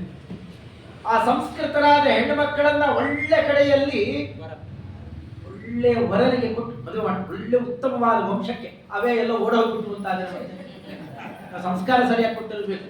ಈ ಶಾಲೆಗೋ ಪಾಲೆಗೋ ಹಾಕ್ಬಿಡ್ತಾವೆ, ಮಂಡಿ ಮೇಲೆ ವಸ್ತ್ರ ಹಾಕೊಂಡು, ಕೈ ಬಳೆ ಇಲ್ಲ, ಹಣೆ ಕುಂಕುಮ ಇಲ್ಲ. ಬುರ್ಕ ಹಾಕೊಳ್ಳೋರು ಮಾತ್ರ ತೆಗೆಯಲ್ಲ, ನಮ್ಮಲ್ಲಿ ಎಲ್ಲ ತೆಗೆದ್ಬಿಟ್ಟಿದ್ದಾವೆ. ಮೈ ಮೇಲೆ ಬಟ್ಟೆನೇ ಇಲ್ಲ. ಏನ್ ಸಂಸ್ಕೃತಿ ಇದು? ಯಾರು ಮಾಡಿರೋದಿದು? ಇದು ಅವ್ರು ಯಾರು ಅಲ್ಲ, ಅವ್ರು ಏನ್ ಬೇಕಾದ್ರೂ ಸಂಸ್ಥೆ ತರ್ತಾರೆ. ತಂದೆ ತಾಯಿಗಳಿಗೆ ಬುದ್ಧಿ ಬೇಕಲ್ವಾ? ನಮ್ಮಲ್ಲಿ ನೀವೇನು ಹೇಳಿದ್ರು ನಾವು ಒಪ್ಕೋತೇವೆ ಅಂತಂದ್ರೆ ಅದು ಏನ್ ಬೇಕಾದ್ರೂ ಅನ್ಯಾಯ ಮಾಡಿಸ್ತಾರೆ. ನಮಗಿರ್ಬೇಕಾಗಿತ್ತು ಆ ದೀಕ್ಷೆ, ನಾವು ಇಲ್ಲ, ಕಳಿಸಲ್ಲ. ತಲೆಗೆ ಹೂ ಮುಡಿಸ್ತೇವೆ, ಹಣೆ ಕುಂಕುಮ ಹಚ್ಚುತ್ತೇವೆ. ಇದು ನಮ್ಮ ಈ ನೆಲದ ಪ್ರಾಚೀನ ಅತ್ಯಂತ ಹಿಂದಿನ ಸಂಸ್ಕೃತಿ. ಇವತ್ತು ಯಾರೋ ಬಂದು ಅದನ್ನ ತೆಗೀರಿದ್ರೆ ನಾವು ತೆಗೆಯಲ್ಲ. ಒಬ್ಬರಾಗ ಅಂದಿದ್ದೇವಾ? ಲಕ್ಷಾಂತರ ರೂಪಾಯಿ ಕೊಟ್ಟು ಮಾಡಬಾರ್ದ ಅನ್ಯಾಯ ಮಾಡಿ ಕೆಟ್ಟ ಕೆಟ್ಟ ಸಂಸ್ಕೃತಿಗಳನ್ನ ಕಲಿಸ್ತಾ ಇದ್ದೀವಿ ಹೊರತು ಇದು ಕೇಳಲಿಕ್ಕೆ ನಿಷ್ಠೂರ, ಆದ್ರೆ ಸತ್ಯ. ಆ ಸಂಸ್ಕೃತಿಗಳನ್ನ ಪಡ್ಕೊಂಡು ಹೋದವರು ಪರಿಸ್ಥಿತಿಗಳು ಏನೇನಾಗ್ತಾ ಇದ್ದಾವೆ? ಬರೇ ಈ ರಾಜ್ಯದಲ್ಲಿ 946 ಹೆಣ್ಣು ಮಕ್ಕಳ ಮೇಲೆ ಅತ್ಯಾಚಾರ ನಡೆದಿದೆ ಅಂತ ವರದಿ ಕೊಡ್ತಾ ಇದೆ. ಗೊತ್ತಾಗಿರೋದು ನಮ್ಮ ರಾಜ್ಯದಲ್ಲಿ, ಹೌದಾ? ಇದು ಓಪನ್ ಆಗಿ ಬಂದಿರೋದು. ಯಾವ ಕಾರಣ ಇದು? ಇದಕ್ಕೆ ಯಾರ ಕಾರಣ? ಇದು ಬೇರೆಯವ್ರ ಮೇಲೆ, ಬೇರೆ ಮತಿಯರ ಮೇಲೆ ಆಕ್ರಮಣ ಆಗುತ್ತಾ? ರಕ್ಷಣೆ ಮಾಡ್ಕೊಂಡಿದ್ದಾರೆ ಅವರು. ಅದನ್ನ ಹಾದಿಗೆ ಬಿಟ್ಟವರು ಯಾರು? ಅದು ಇದಿಲ್ಲ. ಅದನ್ನ ನಿಜವಾದ ಸರಿಯಾದ ಗೃಹಸ್ಥಾಶ್ರಮಿ ಅಂತಂದ್ರೆ ಮಕ್ಕಳನ್ನ, ಹೆಣ್ಣು ಮಕ್ಕಳನ್ನ ಪಡಿಬೇಕು, ಅವನ್ನ ಸರಿಯಾದ ಕ್ರಮದಲ್ಲಿ ಸಂಸ್ಕಾರವನ್ನು ಕೊಡಬೇಕು, ಒಳ್ಳೆ ಮನೆಗೆ ಸೇರಿಸಬೇಕು. ಅಲ್ಲಿ ಮಕ್ಕಳು ಮಡಿ ಹಡಿದು ಅವ್ರು ಮದುವೆ ಮಾಡಿಕೊಟ್ಟು ಬಂದಿರೋಣ, ಇವ್ರು ದಿಬ್ಬ ತಗೊಂಡು ಮನೆಗೆ ಬರೋದ್ರೊಳಗೆ ಅವ್ರು ಡೈವರ್ಸ್ ತಗೊಂಡು ಮನೆಗೆ ಬಂದ್ಬಿಟ್ಟಿದ್ರೆ ಅದೊಂದು ದರಿದ್ರ ಬಿಡ್ಬೋದು. ಡೈವರ್ಸ್ ನಮ್ಮ ಸಂಸ್ಕೃತಿಯಲ್ಲಿ ಎಲ್ಲಾನೇ ಇದೆಯಾ? ನಮ್ಮ ಶಾಸ್ತ್ರದಲ್ಲಿ, ಧರ್ಮಶಾಸ್ತ್ರದಲ್ಲಿ ಎಲ್ಲಾರು ವಿಚ್ಛೇದನ ಅಂತಿದೆಯಾ? ಯಾವ್ದಾದ್ರೂ ಗೊತ್ತಿಲ್ಲದೆ ಹೆಂಡತಿಯೋ ಬೇರೆ ಹೆಣ್ಮಗಳು ಕೆಟ್ಟು ಹೋಗಿದ್ದಾಳೆ, ಕುಲಟೆ ಆಗಿ ಹೋಗಿದ್ದಾಳೆ ಅಂತಾದ್ರೂ ಕಡೆ ತನಕ ಮನೆಯಲ್ಲಿ ಮೂಲೆಯಲ್ಲಿಟ್ಟು ಅವಳು ಸಂಪರ್ಕ ಮಾಡಬೇಡ, ಮೂಲೆಯಲ್ಲಿಟ್ಟು ಇಡೀ ಅವಳ ಜೀವನವನ್ನು ನೋಡ್ಕೋ ಅಂತ ಹೇಳ ನಮ್ಮ ಸಂಸ್ಕೃತಿ. ಸಂಪೂರ್ಣ ಕೆಟ್ಟೆ ಹೋಗಿದ್ರು ಕೂಡ ಅವಳನ್ನು ಬೀದಿಗೆ ಹಾಕಬೇಡಪ್ಪ. 4 ದಿವಸ ಇನ್ನು ಓಡಿಸ್ಬಿಡು. ಅದಕ್ಕಿಂತ ಇನ್ನು ಹೊಲಸು ಸಂಪ್ರದಾಯ ಈಗ ಅದ್ಯಾವುದು ಲಿವಿಂಗ್ ಟುಗೆದರ್, ನಾಯಿಗಳ ಬದುಕು. ಆ ನಾಯಿ ಎಷ್ಟು ಜನ ಸೇರುತ್ತೆ ಬೇಕಾದ್ರೆ ಹೋಗ್ತಾ ಇರ್ತಲ್ಲ, ಅದು ಇದರ ಹತ್ರ, ಇದು ಅದರ ಹತ್ರ, ಹಾಗೆ ಹೋಗ್ತಾರೆ. ಈ ನಮ್ಮ ನೆಲದಲ್ಲಿ ಇದನ್ನು ನೋಡ್ಬೋದಾ? ಎಂಥ ಮಹನೀಯರು, ಸಾವಿತ್ರಿ ದೇವಿ ಮುಂತಾದಂತಹ ಪತಿವ್ರತಾ ಸ್ತ್ರೀಯರು ಇಲ್ಲಿ ನಡೆದು ಹೋದಂತಹ ಈ ನೆಲದಲ್ಲಿ ಈ ಕ್ರಮದಲ್ಲಿ ನಡೆಯುತ್ತೆ ಅಂತಂದ್ರೆ ಎಂಥ ದುರಾತ್ಮ, ಇದು ತುಂಬಾ ದೊಡ್ಡ ದೌರಾತ್ಮೆ, ಇದು ನಡಿಬಾರದು. ಅದಕ್ಕೆ ಒಳ್ಳೆ ಗೃಹಸ್ಥ ಟೀಕಾಕೃತ್ಪಾದ ನೋಡಿ ಕಲ್ತ್ಕೊಳ್ಳಿ. ಸ್ವಾಮಿಗಳಲ್ಲಿ ಇಲ್ಲ ಕಲ್ತ್ವಾಡ್ರಿ ಅಂತ ವಾದಿರಾಜರ ಚಿತ್ರಣ ಅತಿ ಚೆನ್ನಾಗಿದೆ. ಅವರು ಗೃಹಸ್ಥಾಶ್ರಮಿಗಳು. ಅವರ ಹೆಂಡತಿ ಯಾವುದು ಅಂತಂದ್ರೆ ಹೆಂಡತಿ ಇರ್ಬೇಕಲ್ಲ, ಸ್ವಸಹಜ ಮತಿ ಸಂಭೂತವಾಗ್ಬಿ, ಅವರ ಸಹಜವಾದ ಬುದ್ಧಿ ಅಂತಿದೆಯಲ್ಲ ಅದೇ ಅವರ ಹೆಂಡತಿ. ತಾವಿಬ್ಬರು ಒಟ್ಟಿಗೆ ಸೇರಿದಾಗ ಅಲ್ಲಿ ಹುಟ್ಟಿ ಬಂದಿರುವ ಈ ಗ್ರಂಥಗಳು ಟೀಕಾಗಳು ಅಂತಿದ್ದಾವಲ್ಲ, ತತ್ವ ಪ್ರಕಾಶಿಕಾ, ಪ್ರಮೇಯ ದೀಪಿಕಾ, ನ್ಯಾಯ ದೀಪಿಕಾ ಎಲ್ಲ ಇದೆಯಲ್ಲ, ದೀಪಿಕಾ ಇದೆಲ್ಲ ನೋಡಿ, ಅದೆಲ್ಲ ಟೀಕಾಕೃತ್ವ ಅದರ ಹೆಣ್ಣು ಮಕ್ಕಳು ಇವರೆಲ್ಲ. ಇಷ್ಟೂ ಜನ ಒಟ್ಟಿಗೆ 18 ಜನ ಹೆಣ್ಣು ಮಕ್ಕಳನ್ನು ಪಡೆದಂತಹ ಒಳ್ಳೆ ಗೃಹಸ್ಥಾಶ್ರಮಿ. ಅವ್ರು ನೋಡಿದ್ರಂತೆ, ಹೆಣ್ಣು ಬಡದ್ ಬರ್ತಲಿಕ್ಕೆ ಒಳ್ಳೆ ತಂದೆಗೆ ಯೋಚನೆ ಇರುತ್ತೆ, ಎಲ್ಲ ಕೊಡ್ತೇನಪ್ಪ, ಜನ್ಮ ಸಾರ್ಥಕ ಆಗುತ್ತೋ ಇಲ್ಲೋ, ಕನ್ಯಾದಾನ ಸರಿಯಾಗಿ ಆಗ್ಬೇಕು, ಅವರಿಗೆ ಮೆಚ್ಚುವಂತ ಒಳ್ಳೆ ಚೆನ್ನಾಗಿ ಬದುಕಬೇಕು ನನ್ನ ಮಗಳು, ಎಲ್ಲಿ ಕೊಡ್ಲಿ ವಿಚಾರ ಮಾಡ್ತಾ ಇರ್ತಾನೆ ತಂದೆ. ಹಾಗೆ ನೋಡ್ತಾ ಇದ್ದರಂತೆ ಯಾರು ಕೊಡ್ಲಿ ಅಂತ ಟೀಕಾಕೃತ್ಪಾದರು. ಆಗ ಇನ್ನೊಬ್ಬ ಒಳ್ಳೆ ಗೃಹಸ್ಥಾಶ್ರಮಿ ಸಿಗ್ತಾರೆ. ಯಾರು? ಆಚಾರ್ಯ ಮಧ್ವಾಚಾರ್ಯರು ಅನ್ನುವ ಒಳ್ಳೆ ಇನ್ನೊಬ್ಬ ಗೃಹಸ್ಥಾಶ್ರಮಿ. ಅವರು ತಮ್ಮ ಬುದ್ಧಿಯಿಂದ ಹರಿದು ಬಂದಿರುವಂತಹ ಸರ್ವಮೂಲ ಗ್ರಂಥಗಳು, ಗ್ರಂಥ ಅಂತ ಪುಲ್ಲಿಂಗ, ಭಾಷ್ಯಾದಿ ಗ್ರಂಥಗಳೇನಿದ್ದಾವಲ್ಲ ಆ ಗ್ರಂಥಗಳು ಅನ್ನುವ ಒಳ್ಳೆ ಹಳೆಯಂದ್ರ ಕಣ್ಣಿಗೆ ಬಿದ್ದಿರಂತೆ. ಎಷ್ಟು ಚೆನ್ನಾಗಿದ್ದಾರೆ, ಇವರು ಕೊಟ್ಟು ಮದುವೆ ಮಾಡಿಬಿಡ್ಬೇಕಲ್ಲ ಅಂತ 18 ಹುಡುಗಿಯರನ್ನ 18 ಹುಡುಗರಿಗೆ ಅವು ಯಾರು ಗೊತ್ತಾ, ಎಲ್ಲ ನಾರಾಯಣ ಸ್ವರೂಪಿಗಳು. ತಾವು ಹಡೆದಿರುವ ಮಕ್ಕಳು ಅಂತಂದ್ರೆ ಲಕ್ಷ್ಮೀ ದೇವಿಯರಿಂದ ಅಭಿಮನ್ಯಮಾನವಾದವುಗಳು. ಅಂದ್ರೆ ಸರ್ವಮೂಲ ಗ್ರಂಥಗಳಲ್ಲಿ ನಾರಾಯಣ ಪ್ರತಿಪಾದ್ಯನಾದರೆ ಟೀಕಾ ಗ್ರಂಥಗಳಲ್ಲಿ ಲಕ್ಷ್ಮೀದೇವಿಯೇ ಪ್ರತಿಪಾದ್ಯಳು. ಹಾಗೆ ಎಲ್ಲೋ ಕಲ್ಮಂಟಪ ಕರ್ಕೊಂಡು ಹೋಗಿ ಒಂದು ಅರ್ಶನದ ದಾರ ಕಟ್ಟಿಸುವ ಹಾಗೆಲ್ಲ ಅಲ್ಲ. ಅದು ಮದುವೆ ಮಾಡೋದು ಅಂತಂದ್ರೆ ಏನು ಅದ್ಧೂರಿಯಾಗಿ ಆಕಾಶರಾಜ ಕೊಟ್ಟಂತೆ ಇರಬೇಕು. ಕೃತ್ವಾನ್ಯೋಕ್ತಿಶ್ಚದಾಸಿ, ಟೀಕಾಕೃತ್ಪಾದರು ಆಚಾರ್ಯರ ಗ್ರಂಥವನ್ನ ಅದರ ಟೀಕೆ ವ್ಯಾಖ್ಯಾನ ಮಾಡಬೇಕಾಗಿದ್ದರೆ ಬೇರೆಲ್ಲ ಮತಗಳನ್ನು ಕೂಡ ಅನುವಾದ ಮಾಡುತ್ತಾ ಇದೆಲ್ಲ ಇದ್ದಾಗ ಅದನ್ನ ದಾಸದಾಸಿಯರಂತೆ ಅದನ್ನ ತಂದು ಯೋಜನೆ ಮಾಡಿ ನೋಡಿ, ಇದೆಲ್ಲ ಇದ್ದಾಗ ಆಚಾರ್ಯರ ಮಹತ್ವ ಎಷ್ಟು ಅಂತ ಗೊತ್ತಾಗುತ್ತೆ ನೋಡಿ ಅಂತ ಅವುಗಳನ್ನೆಲ್ಲ ಅನುವಾದಕ್ಕೆ ಅಂತ ಬಳಕೆ ಮಾಡಿಕೊಂಡಲ್ಲ, ಅವರನ್ನ ದಾಸದಾಸಿಯರನ್ನ ಕೊಟ್ಟಂತೆ ಆಯ್ತು. ಪ್ರೌಢ ವೃತ್ತಿಶ್ಚ ವೃತ್ತಿ, ಹಳೆಯರಿಗೆ ವೃತ್ತಿಯನ್ನು ಕೊಟ್ಟಂತೆ. ಯಾರ ಕೆಲಸ ಕೊಡಿಸಿ ಮಗಳನ್ನು ಕೊಟ್ಟು ಮದುವೆ ಮಾಡಿದ್ದೀರಾ? ಸ್ಕೂಟ್ರೋ ಬೈಕೋ ಕೊಟ್ರೆ ಹೆಚ್ಚು ಅಂತಾರೆ, ಅಂತಹದ್ದು ಮನೆ ಮಾಡಿಕೊಟ್ರಂತೆ. ಬುಧ ಹೃದಯ ಗ್ರಹಂ, ಎಲ್ಲ ಜ್ಞಾನಿಗಳ ದೊಡ್ಡ ದೊಡ್ಡ ಹೃದಯ, ಮಂತ್ರಾಲಯ ಪ್ರಭುಗಳು, ವ್ಯಾಸರಾಜರು ಅಂತೆಂಬ ದೊಡ್ಡ ದೊಡ್ಡ ಜ್ಞಾನಿಗಳ ಹೃದಯ, ವಿಜೇಂದ್ರ ಸ್ವಾಮಿಗಳವರಂತಹ ದೊಡ್ಡ ದೊಡ್ಡ ಜ್ಞಾನಿಗಳ ಹೃದಯ ಅನ್ನುವ ಅರಮನೆಯನ್ನ ಮನೆ ಮಾಡಿಕೊಟ್ರಂತೆ. ಇವರು ಬಂದ ಮೇಲೆ ಅದನ್ನೆಲ್ಲ ಎಲ್ಲರೂ ಹಿಡ್ಕೊಂಡ್ರಲ್ಲ, ಹಾಗೆ ತನ್ನ ಮಗಳು ಅಳಿಯರಿಗೆ ಅರಮನೆಗಳನ್ನ ಮಾಡಿಕೊಡ್ತಾ ಪ್ರೌಢ ವೃತ್ತಿ, ಅಪ್ರೌಢ ವೃತ್ತಿ, ಲಕ್ಷಣಾ ವೃತ್ತಿ, ಎಲ್ಲ ವೃತ್ತಿಗಳಿದ್ದಾರೆ. ಶಕ್ತಿ ವೃತ್ತಿ ಅಂತ ಆ ವೃತ್ತಿ ಅನ್ನೋದು ಇನ್ನೊಂದನ್ನು ಸೂಚನೆ ಮಾಡುತ್ತೆ. ಬದುಕಿಗೆ ಬೇಕಾದ ಕೃಷಿವಲಾದ ವೃತ್ತಿ ಇದ್ದರು, ಅಲ್ಲಿ ವೃತ್ತಿಗಳನ್ನ ಕಲ್ಪನೆ ಮಾಡಿಕೊಟ್ಟು ಮನೆ ವೃತ್ತಿ ಎಲ್ಲ ಕೊಟ್ಟು ಮಕ್ಕಳನ್ನ ಅಷ್ಟೂ ಜನರನ್ನು ಒಳ್ಳೆ ರೀತಿಯಲ್ಲಿ ಬೆಳೆಸಿ ದಾಸದಾಸಿಯರೊಂದಿಗೆ ಅವರನ್ನು ಕೊಟ್ಟು ಅವರು ಮತ್ತೆ ಮೊಮ್ಮಕ್ಕಳನ್ನು ಪಡೆದ್ರಲ್ಲ. ಆ ಮೊಮ್ಮಕ್ಕಳು ಯಾರು? ವ್ಯಾಸತ್ರಯ ಮುಂತಾದ ಟಿಪ್ಪಣಿ ಗ್ರಂಥಗಳು ಬೆಳೀತಾ ಬೆಳೀತಾ ಬೆಳೀತಾ ಇತ್ತಲ್ಲ, ಮಕ್ಕಳು ಮೊಮ್ಮಕ್ಕಳು ಅವರ ಮಕ್ಕಳು ಇವತ್ತಿಗೂ ಬೆಳೀತಾರೇ ಇದೆ.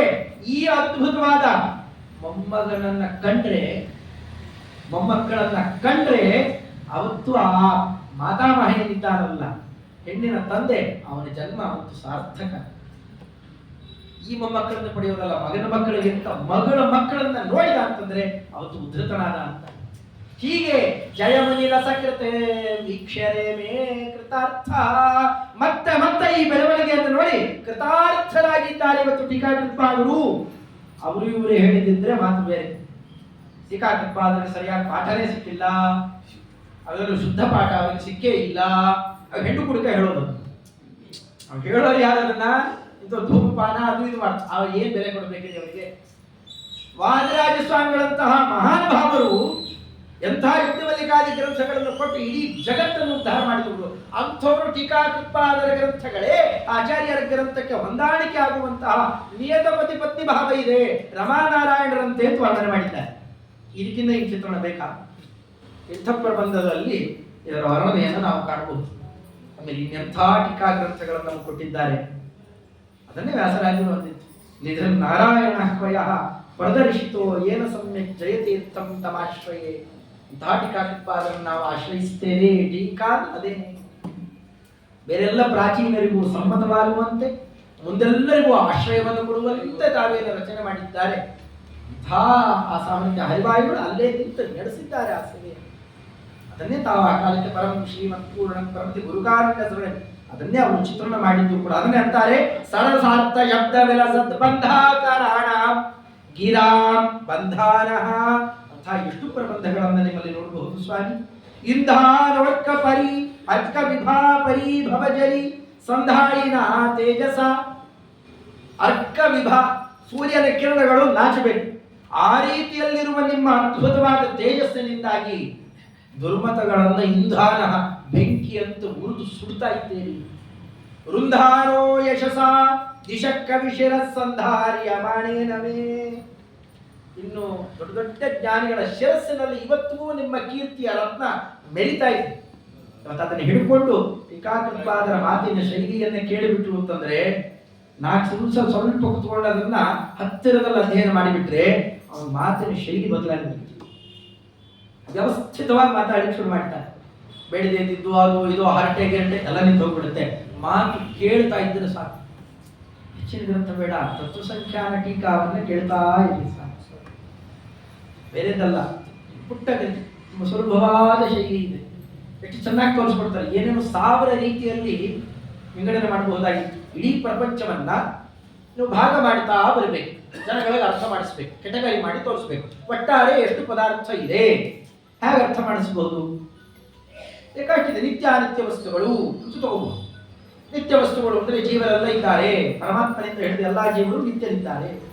ಅನಿತ್ಯವಾಗಿ ಈ ಪ್ರಪಂಚ ಮುಂತಾದವುಗಳು ಇದ್ದಾವೆ. ಈಗ ಹೇಳ್ತಾರೆ ಭಾಗ ಮಾಡಿ ಮಾಡಿ ಮಾಡಿ ತೋರಿಸ್ಕೊಂಡು ಒಂದು ಟ್ರೀ ಆ ಥರ ಮಾಡಬೇಕು. ಇಲ್ಲ ಬೇರೆ ರೀತಿಯಲ್ಲಿ ಮಾಡಬಹುದು. ಚೇತನ ಅಚೇತನ ಅಂತಿದೆ, ಸ್ಥಾವರ ಜಂಗಮ ಅಂತಿದೆ, ಏನೇನೋ ಮಾಡಬಹುದಲ್ಲ. ಆಚಾರ್ಯರು ಅದು ಯಾವುದೂ ಮಾಡಲಿಲ್ಲ. ತತ್ವ ವಿವೇಕ ಗ್ರಂಥದಲ್ಲಿ ಕಪಿಲದೇವರು ಯಾವ ಕ್ರಮವನ್ನು ಅನುಸರಣೆ ಮಾಡಿದ್ರು ಅದನ್ನೇ ಅನುಸರಣೆ ಮಾಡ್ತಾರೆ. ಸ್ವತಂತ್ರಂ ಪರತಂತ್ರಂಚ ದ್ವಿಧಂ ತತ್ವವಿಷ್ಯತೆ. ಸ್ವತಂತ್ರ ಅಸ್ವತಂತ್ರ ಅಂತಲೇ ವಿವೇಕ ಮಾಡಿ. ಯಾಕೆ ಬೇಕಾಷ್ಟು ತರಹದಲ್ಲಿ ಮಾಡ್ಲಿಕ್ಕೆ ಅವಕಾಶ ಇದೆ, ಯಾಕೆ ಅದನ್ನೇ ಅನುಸರಣೆ ಮಾಡಿದ್ರು? ಬೇರೆ ವಿಂಗಡಣೆ ಮಾಡಿದರೆ ತಿಳುವಳಿಕೆ ಬರುತ್ತೆ ಅಷ್ಟೇ. ಈ ತರಹ ವಿಂಗಡಣೆಯನ್ನು ಅರ್ಥ ಮಾಡಿಕೊಂಡ್ರೆ ಮೋಕ್ಷ ಸಿಗುತ್ತೆ. ಅವರೊಬ್ಬರೇ ಸ್ವತಂತ್ರ, ನಾವೆಲ್ಲ ಅವನ ಅಧೀನ ಅಂತ ಅರ್ಥ ಆಗುತ್ತಲ್ಲ. ರಮಾ ಬ್ರಹ್ಮಾದಿ ಜೀವ ಜಡಾತ್ಮಕವಾದ ಸಮಗ್ರ ಪ್ರಪಂಚ ಅವನ ಅಧೀನ, ಅವನೊಬ್ಬ ಮಾತ್ರ ಸ್ವತಂತ್ರ. ಸ್ವರೂಪ ಪ್ರಮಿತಿ ಸತ್ತಾ ತ್ರೈವಿಧ್ಯ, 3 ತರಹದ ಸತ್ಯಗಳಲ್ಲೂ ಕೂಡ ಪರಾನಪೇಕ್ಷಂ ಸ್ವತಂತ್ರ ಆ ನಿಖರವಾದ ಮಾಹಿತಿಯನ್ನು ಕೊಡ್ತಾ ಹೋಗೋದು. ಇದೇ ಸರಿ. ತತ್ವನೇ ಇಲ್ಲ ಅಂತಂದ್ರೆ ಒಂದು ತತ್ವ ಅಂತಲೇ ಇಲ್ಲ ರೀ, ಎಲ್ಲ ತತ್ವನೇ ಇಲ್ಲ.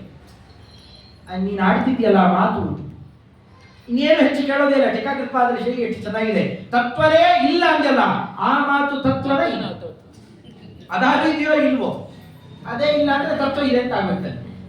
ಅದೊಂದಿದೆ ಅಂದ್ರೆ ತತ್ವ ಇದೆ ಅಂತ ಆಯ್ತು. ಎರಡೂ ರೀತಿಯಲ್ಲೂ ತತ್ವ ಇದೆ ಅಂತ ಆಯ್ತಲ್ಲಿ. ಏನು ಹೇಳ್ತೀಯಪ್ಪ? ಇಷ್ಟು ಸುಲಭವಾಗಿ ತೋರಿಸಿಕೊಡ್ತಾರೆ ವಾದಗಳನ್ನು ಕಟ್ಟಾಕೋ ಕ್ರಮ. ಅವರ ಮಾತಿನ ಶೈಲಿಯಲ್ಲಿ ತುಂಬಾ ಕೋಮಲತೆ ಇದೆ, ಅಲ್ಲಿ ಕಾಠಿಣ್ಯ ಇಲ್ಲ. ನಿರೂಪಣೆ ಮಾತ್ರ ಅತ್ಯಂತ ಬಿಗಿ ಹಗ್ಗ ಹಾಕಿದಾಗೆ ಅಂತಹ ಶೈಲಿಯಲ್ಲಿ ನಿರೂಪಣೆ ಮಾಡುವ ಶೈಲಿ. ಅದರಿಂದಾಗಿ ಸಂಧಾನಂ ಸಜೈ ಪ್ರಸಿದ್ಧ ಹರಿ ಸಂಬಂಧ. ಅದರಿಂದ ವೇದವ್ಯಾಸ ದೇವರ ಗ್ರಂಥಗಳು, ಆಚಾರ್ಯರ ಗ್ರಂಥಗಳು ನಮಗೆ ಅರ್ಥ ಆಗಬೇಕಾಗಿದ್ರೆ ಅದು ನೀವೇ ಅರ್ಥ ಮಾಡಿಸಬೇಕು. ನಮಗೆ ಅದರ ಬಂಧಾನವನ್ನು, ಅದರ ಸಂಬಂಧವನ್ನು ನಮಗೆ ತಂದು ಯೋಜನೆ ಮಾಡಿ ಕೇಳ್ತಾ. ಸಂಖ್ಯಾವದ್ಗಣಗೀಯಮಾನ ಜನಿತ ಸಾಂಖ್ಯಾಕ್ಷ ಪಾದಾಲಿ ಸಂಖ್ಯಾ ಸತ್ಸಮಯ ಪ್ರಭೇದ ಪಟಿಮ ಪ್ರಖ್ಯಾತ ವಿಖ್ಯಾತಿಗ ಮುಖ್ಯಾವಾಸಗ್ರಹಂ ಕ್ಷಮಾದಮದಯ ಮುಖ್ಯಾಬಲ ಶ್ರೀಧುರ ವ್ಯಾಖ್ಯಾನೆ ಕಲಯೇ ದ್ರತಿಂ ಜಯವರ ಭಿಕ್ಷಾಧರೋ ಮದ್ಗುರು. ಒಳಗಡೆಯಲ್ಲಿ ನೇರ ನಮಗೆ ತತ್ವೋಪದೇಶವನ್ನು ಮಾಡ್ತಾ ಗ್ರಂಥಗಳ ಮೂಲಕವಾಗಿ ನಮ್ಗೆ ಇಷ್ಟನ್ನೆಲ್ಲ ಮಾಡಿ. ಸಂಖ್ಯಾವದ್ಗಣ ಗೀಯಮಾನಚರಿತ. ಸಂಖ್ಯಾ ಅಂತಂದ್ರೆ ಒಳ್ಳೆ ತಿಳುವಳಿಕೆ, ತತ್ವ ಸಂಖ್ಯಾ ಖ್ಯಾ ಪ್ರಕಟಣೆ, ಚೆನ್ನಾಗಿ ಮಾತಾಡಬೇಕು. ಆ ಮಾತಾಡಲಿಕ್ಕೆ ಬೇಕಾದ ತಿಳುವಳಿಕೆ ಏನಿದೆಯಲ್ಲ ಅದಕ್ಕೆ ಸಂಖ್ಯಾ ಅಂತ ಕರೀತಾರೆ. ಅದಕ್ಕೆ ಸಂಖ್ಯಾವಂತರು ಅಂತಂದ್ರೆ ವಿದ್ವಾಂಸರು ಅಂತ ಅರ್ಥ. ಯಾರು ಮಂತ್ರಾಲಯ ಪ್ರಭುಗಳಂತವ್ರು, ಅಂಥವರಿಂದ ಗೀಯಮಾನ ಚರಿತ. ಅಂಥವ್ರು ಬಾಯಿ ತುಂಬ ನಿಮ್ಮನ್ನು ಕೊಂಡಾಡ್ತಾರೆ. ಎದುರಾರೆ ಗುರುವೇ ಸಮರಾರೆ ಅಂತ ಕೊಂಡಾಡ್ತಾರೆ. ಅಂಥವ್ರು ನಿಮ್ಮನ್ನು ಕೊಂಡಾಡ್ತಾರೆ. ಅಂತಹ ನಿಮ್ಮ ಚಾರಿತ್ರ್ಯ ಇದೆ. ಸಾಂಖ್ಯಾಕ್ಷ ಪಾದಾದಿನಿ ಸಂಖ್ಯಾ ಸಾಂಖ್ಯ. ಅದು ಆಮೇಲೆ ಬಂದಂತಹ ಬೇರೆ ಬೇರೆ ಎಲ್ಲ ಸಾಂಖ್ಯ ಮತ ಅಂತ ಬಂದಿದೆ. ಅಲ್ಲಿ ನೀರೀಶ್ವರ ಸೇಶ್ವರ ಅಂತೆಲ್ಲ ಆ ವಾದಗಳು ಹೊರಟಿದ್ದಾರೆ. ತುಂಬಾ ದೋಷ ಇದೆ ಅಂತ ವೇದವ್ಯಾಸ ದೇವರ ನಿರೂಪಣೆ ಮಾಡ್ತಾರೆ. ಅಂತ ಅಕ್ಷಪಾದ ಮತ ಅಂದ್ರೆ ನ್ಯಾಯ ಮತ, ಮತ್ತು ಮುಂತಾದವುಗಳೆಲ್ಲ ಇವರೆಲ್ಲ ಏನು ನಿಸ್ಸಂಖ್ಯ ಅವರ ತಿಳುವಳಿಕೆಯಲ್ಲಿದ್ದು ತಪ್ಪು ತಪ್ಪು ತಿಳುವಳಿಕೆಯನ್ನು ಕೊಟ್ಟರು. ಅಂಥವರ ಅಸತ್ ಸಮಯ ಪ್ರಭೇದ ಪಟಿಮ, ಅದನ್ನೆಲ್ಲ ಸಮಯ ಅಂತಂದ್ರೆ ದುರ್ಮತಗಳನ್ನ ಸೀಳೋದರಲ್ಲಿರುವ ನಿಮ್ಮ ಅದ್ಭುತವಾದಂತಹ ಪ್ರಖ್ಯಾತ ಕೀರ್ತಿ ಏನಿದೆ ಅದು ಅದ್ಭುತ ಸಾಕು. ಇನ್ನು ಅವರ ಹೃದಯ ತುಂಬ ಇರೋ ಗುಣಗಳು ಎಷ್ಟೆಷ್ಟು ಅಂತ ಚಿತ್ರಣ ಮಾಡ್ತಾರೆ. ಕ್ಷಮ, ದಮ, ದಯ, ಎಷ್ಟಿದೆ ತಾವು ಬರ್ಕೊಟ್ಟು ನಾವು ಹರಿವಾಯುಗಳ ಸೇವೆ ಮಾಡಿ ಅವರಿಗೆಲ್ಲ ಕೊಟ್ಟು ಹೊರಟೋಗಿದ್ದಿದ್ರೆ ನಮಗದನ್ನ ಮುಂದೆಲ್ಲ ಬರ್ತಾವೆ, ಅರ್ಥ ಆಗುತ್ತೆ. ಇದೆಲ್ಲ ಒಂದು ಅರ್ಥ ಆಗಿದೆ, ಅವ್ರಿಗೆಲ್ಲ ಕೊಟ್ಟು ಏನು ಪ್ರಯೋಜನ, ಇವೆಲ್ಲ ಯಾರಿಗೂ ಕೊಡೋಲ್ಲ ಅಂತ ಮುಚ್ಚಿಟ್ಟಿದ್ದಿದ್ರೆ, ಅಥವಾ ಏನಾದ್ರು ಒಂದು ಅಕ್ಷರ ನೀವು ಕೊಡಬೇಕಾಗಿದ್ದರೆ ಅದನ್ನ ನಾನು ಇಷ್ಟು ಫೀಸು ಅಂತ ಇಡ್ತೇನೆ ಇವತ್ತಿನ ಲೆಕ್ಕಾಚಾರ ತರ ಇಟ್ಟಿದ್ದಿದ್ರೆ ನಮ್ಮ ಕತೆ ಏನಾಗಿರೋದು. ಪೇಟೆಂಟ್ ತಾವಿಕೊಂಡು ಕೂತ್ಕೊಂಡ್ರ ನಮಗೆಲ್ಲ ಕೊಟ್ಟರಲ್ಲ. ಕ್ಷಮ, ದಮ, ದಯ, ಎಷ್ಟು ಅದ್ಭುತವಾದ ಗುಣಗಳ ಮುಖ್ಯಾವಾಸ. ನೈಜ ಮನೆ ಬಾಡಿಗೆ ತಗೊಂಡ್ಬಂದಿದ್ದಲ್ಲ, ಅದು ಅವರ ಮುಖ್ಯಾವಾಸ, ಸ್ವಂತ ಮನೆ ಈ ಎಲ್ಲ ಗುಣಗಳಿಗೆ. ಅಂತಹ ಗುರುಗಳೇ ನಮ್ಮನ್ನು ವ್ಯಾಖ್ಯಾನದಲ್ಲಿ ನಿಮ್ಮ ಗ್ರಂಥಗಳು ಒಂದೊಂದು ಪದ್ಯ ಒಂದೊಂದು ಶಬ್ದ ಅರ್ಥ ಆಗಲಿ ಸಾಕು. ನಮಗೆ ಇಡೀ ಜನ್ಮಕ್ಕೆ ಶ್ರೇಯಪತ್ಯೆ ಒಂದು ಶಬ್ದ ಅರ್ಥ ಆಗಲಿ ಸಾಕು, ನಮಗೆ ಇನ್ನೇನು ಬೇಡ, ಅಷ್ಟು ಅರ್ಥ ಮಾಡಿಸಿ ಅದರಲ್ಲಿ ನಮ್ಮ ಬುದ್ಧಿ ಹೋಗ್ಲಿ. ಈ ಕ್ರಮದಿಂದ ನಮ್ಮನ್ನು ಉದ್ಧಾರ ಮಾಡಿರಿ ಅಂತ ಪ್ರಾರ್ಥನೆ ಮಾಡ್ತಾ, ಆಸೀನೋ ಮರುದಂಶಸ ದಾಸಿ ದಾಸ ಸುಮನೋ ನಾಸೀರ ದೇಶೇ ಕ್ಷಣ ದಾಸೀಭೂತ ವಿಪಕ್ಷವಾದಿ ವಿಸರಃ ಶಾಸೀ ಸಮಸ್ತೈನಸ ವಾಸಿ ಹೃತ್ಸು ಸತಾಂ ಕಲಾನಿವಹ ವಿನ್ಯಾಸಿ ಮಮಾನಾರತಂ ಶ್ರೀ ಸೀತಾರಮಣಾರ್ಚಕ ಸಜಯರಾಟ್ ಆಸೀದತಾಂ ಮಾನಸೇ. ಹಿಂದಿನದಲ್ಲಿ ಖ್ಯಾತ್ ಅನ್ನೋದರ ಲಹರಿ, ಇಲ್ಲಿ ಸಿ ಅನ್ನುವ ಅಕ್ಷರದ ಲಹರಿಯನ್ನು ಇಲ್ಲಿಟ್ಟಿದ್ದಾರೆ. ಆಸೀನಃ ಮರುದಂಶ ದಾಸ ಸುಮನೋ ನಾಸೀರ ದೇಶೇ. ಮರುದಂಶ ಪ್ರಾಣದೇವರ ಅಂಶವನ್ನು ಪಡೆದುಕೊಂಡಿರುವ ಏನೋ ಆಚಾರ್ಯರಿದ್ದಾರೆ, ಆನಂದ ತೀರ್ಥ ಭಗವತ್ಪಾದಾಚಾರ್ಯರು. ಅವರ ಸೇವೆ ಮಾಡಲಿಕ್ಕೆ ಅಂತ ಬಂದ ದೊಡ್ಡ ದೊಡ್ಡ ದಾಸವರೇಣ್ಯರು, ದೊಡ್ಡ ದೊಡ್ಡ ದೇವತೆಗಳಲ್ಲಿ ಅವತಾರ ಮಾಡಿ ಬಂದಿದ್ದಾರೆ. ಅವರೆಲ್ಲರಲ್ಲಿ ಧ್ರುವರಾಜರು ಬಂದಿದ್ದಾರೆ, ಪ್ರಹ್ಲಾದರಾಜರು ಬಂದಿದ್ದಾರೆ, ಇನ್ನು ಬೇರೆ ಬೇರೆ ಪುರಂದರದಾಸರೇ ಮೊದಲಾದವರು ದೊಡ್ಡ ದೊಡ್ಡ ಜ್ಞಾನಿಗಳೆಲ್ಲ ಬಂದಿದ್ದಾರಲ್ಲ. ಅವ್ರನ್ನೆಲ್ಲ ಮೇಲೆ ಮೇಲೆ ಮೇಲೆ ಅಂತ ಸ್ವರೂಪ ವಿಚಾರ ಮಾಡ್ತಾ ಬಂದರೆ ಯಾರು ಸಿಗ್ತಾರೆ ನಿಮಗೆ? ಶ್ರೀಮಾನ್ ಸುಧೀಮಾನ್ ಇಂದ್ರದೇವರ ಅವತಾರ ಟೀಕಾಕೃತ್ಪಾದರನ್ನು ಸಿಗುತ್ತಾರೆ. ಅದರ ಮೇಲೆ ನಾಸೀರ ದೇಶ, ಮೇಲಿನ ಪ್ರದೇಶದಲ್ಲಿ ನೀವು ಕಾಣ್ತೀರಿ. ಕ್ಷಣಾತ್ ದಾಸೀಭೂತ ವಿಪಕ್ಷವಾದಿ ವಿಸರ. ಟೀಕಾಕೃತ್ಪಾದರ ಗ್ರಂಥ ಶೈಲಿ ಕೇಳಿದ ತಕ್ಷಣ ದುರಾಗ್ರಹ ಇದ್ದವರು ಅವರು ಇವರು ಇರಲಿ, ಮನಸ್ಸಲ್ಲಂತೂ ಏನು ಅದ್ಭುತ ಚಿತ್ರಣ ಮಾಡ್ತಾರಪ್ಪ, ಎಷ್ಟು ಚೆನ್ನಾಗಿ ನಿರೂಪಣೆ ಮಾಡ್ತಾರೆ. ಒಟ್ಟಂತೂ ದಾಸೀಭೂತ, ಅವ ಅಂತೂ ಬಗ್ಗೆ ಬಿಡ್ತಾರೆ ಅವರಿಗೆ. ಸಮಸ್ತೈನ ಸಾಂ ನಿತ್ಯ ಇನ್ನೇನು ಮಾಡಬೇಡ, ಜಯತೀರ್ಥ ಗುರುಭ್ಯೋ ನಮಃ, ಜಯತೀರ್ಥ ಗುರುಭ್ಯೋ ನಮಃ ಇಷ್ಟು ಹೇಳಿಕೊಳ್ತಾ ಇದ್ರೆ ನಮಗೆ ಪಾಪಗಳು ಯಾವುದು ಬರೋದೇ. ಸಮಸ್ತೈನ ಸಾಂ ಶಾಸಿ ಹೃತ್ಸು ಸತಾಂ ವಾಸಿ. ಸಜ್ಜನರ ಹೃದಯದಲ್ಲಿ ಸದಾ ಇರ್ತಾರೆ, ಅವನು ಮರೆಯೋದೇ ಇಲ್ಲ. ಕಡೆಗೆ ಯಾವಾಗಲದೇ ಇದ್ರು ಊಟಕ್ಕೆ ಆಪೋಷಣ ಹಾಕೊಂಡಾಗ ಚಿತ್ರ 20 ಹೇಳೆ ಆಪೋಷಣ ತಗೊಂಡು ಒಂದು ಹನಿ ನೀರು ತಗೊಳ್ಬೇಕಾಗಿದ್ದರೆ ದೊಡ್ಡವರೇನು ಹಾಕೊಟ್ರು. ಟೀಕಾಕೃತ್ಪಾದರ ಸ್ಮರಣೆ ಮಾಡದೆ ಬಾಯಿಗೆ ನೀರು ಹಾಕಬೇಡ್ರಿ. ಸಜ್ಜನರ ಹೃದಯದಲ್ಲಿ ನಿರಂತರವಾಗಿರ್ತಾರೆ. ಕಲಾನಿವಹ ವಿನ್ಯಾಸಿ. ಇನ್ನು ಅವರ ಅದ್ಭುತವಾದ ಕಲೆಗಳು, ಆಚಾರ್ಯರ ತತ್ವವನ್ನು ನಿರೂಪಣೆ ಮಾಡಲಿಕ್ಕೆ ಬಳಕೆ ಮಾಡಿದ ಕಲೆಗಳೇನಿದ್ದಾವೆ ಪರಮಾದ್ಭುತ. ಅವುಗಳ ವಿನ್ಯಾಸಿ ಅಂತಹ ಒಂದು ದೊಡ್ಡ ಸನ್ಯಾಸಿ ಟೀಕಾಕೃತ್ಪಾದರು ಏನಿದ್ದಾರಲ್ಲ, ಶ್ರೀ ಸೀತಾರಮಣಾರ್ಚಕ. ಇಲ್ಲಿ ಸೀತಾರಮಣಾರ್ಚಕ ಅಂತಂದಿದ್ದಾರೆ. ಇನ್ನು ನಮ್ಮ ವ್ಯಾಸರಾಜರಂತಾರೆ ಮದನ ಗೋಪಾಲನ ಪ್ರಿಯಜಯರಾಯ. ಮದನ ಗೋಪಾಲಕೃಷ್ಣ ಅಂತ, ಅದು ಮೂಲ ಗೋಪಾಲಕೃಷ್ಣ ಅಂತ ಇವತ್ತು ಕರೆಯೋದಿದೆ. ಮೂಲ ರಾಮದೇವರು, ಮೂಲ ಗೋಪಾಲಕೃಷ್ಣ ಅಂತ ಎರಡು ಪರಂಪರೆ. ಅದು ಕವೀಂದ್ರ ತೀರ್ಥರಿಗೆ ಮತ್ತು ರಾಜೇಂದ್ರ ತೀರ್ಥರಿಗೆ ಅದು ಪರಂಪರೆಯನ್ನು ಬೆಳೆಸ್ತಾರೆ. ಅದು ಯಾರೂ ಅಲ್ಲ, ಮತ್ತೆ ರಾಜೇಂದ್ರ ತೀರ್ಥರಿಗೆ ಇವರು ಅಕ್ಕನ ಮಕ್ಕಳೇ ಅಂತಂತಾರೆ. ಅವರಿಗೆ ವಿದ್ಯಾಧಿರಾಜರ ಮೂಲಕ ಎರಡು ಪರಂಪರೆಯನ್ನು ಬೆಳೆಸಲಿಕ್ಕೆ ಆದೇಶ ಕೊಟ್ಟವರೇ ಟೀಕಾಕೃತ್ಪಾದ. ಒಂದೇ ಕಡೆ ಆಗಿಬಿಟ್ರೆ ತತ್ವಜ್ಞಾನ ಪ್ರಸಾರ ಆಗಲ್ಲ, ಎಷ್ಟು ಜನಕ್ಕೆ ಹರಡುತ್ತೆ. ಅದು ಕವಲು ಬೆಳಿಬೇಕು ಅಂತ ಬೆಳೆಸಿದ್ದೇ ಮಹಾನುಭಾವರು ಟೀಕಾಕೃತ್ಪಾದರು.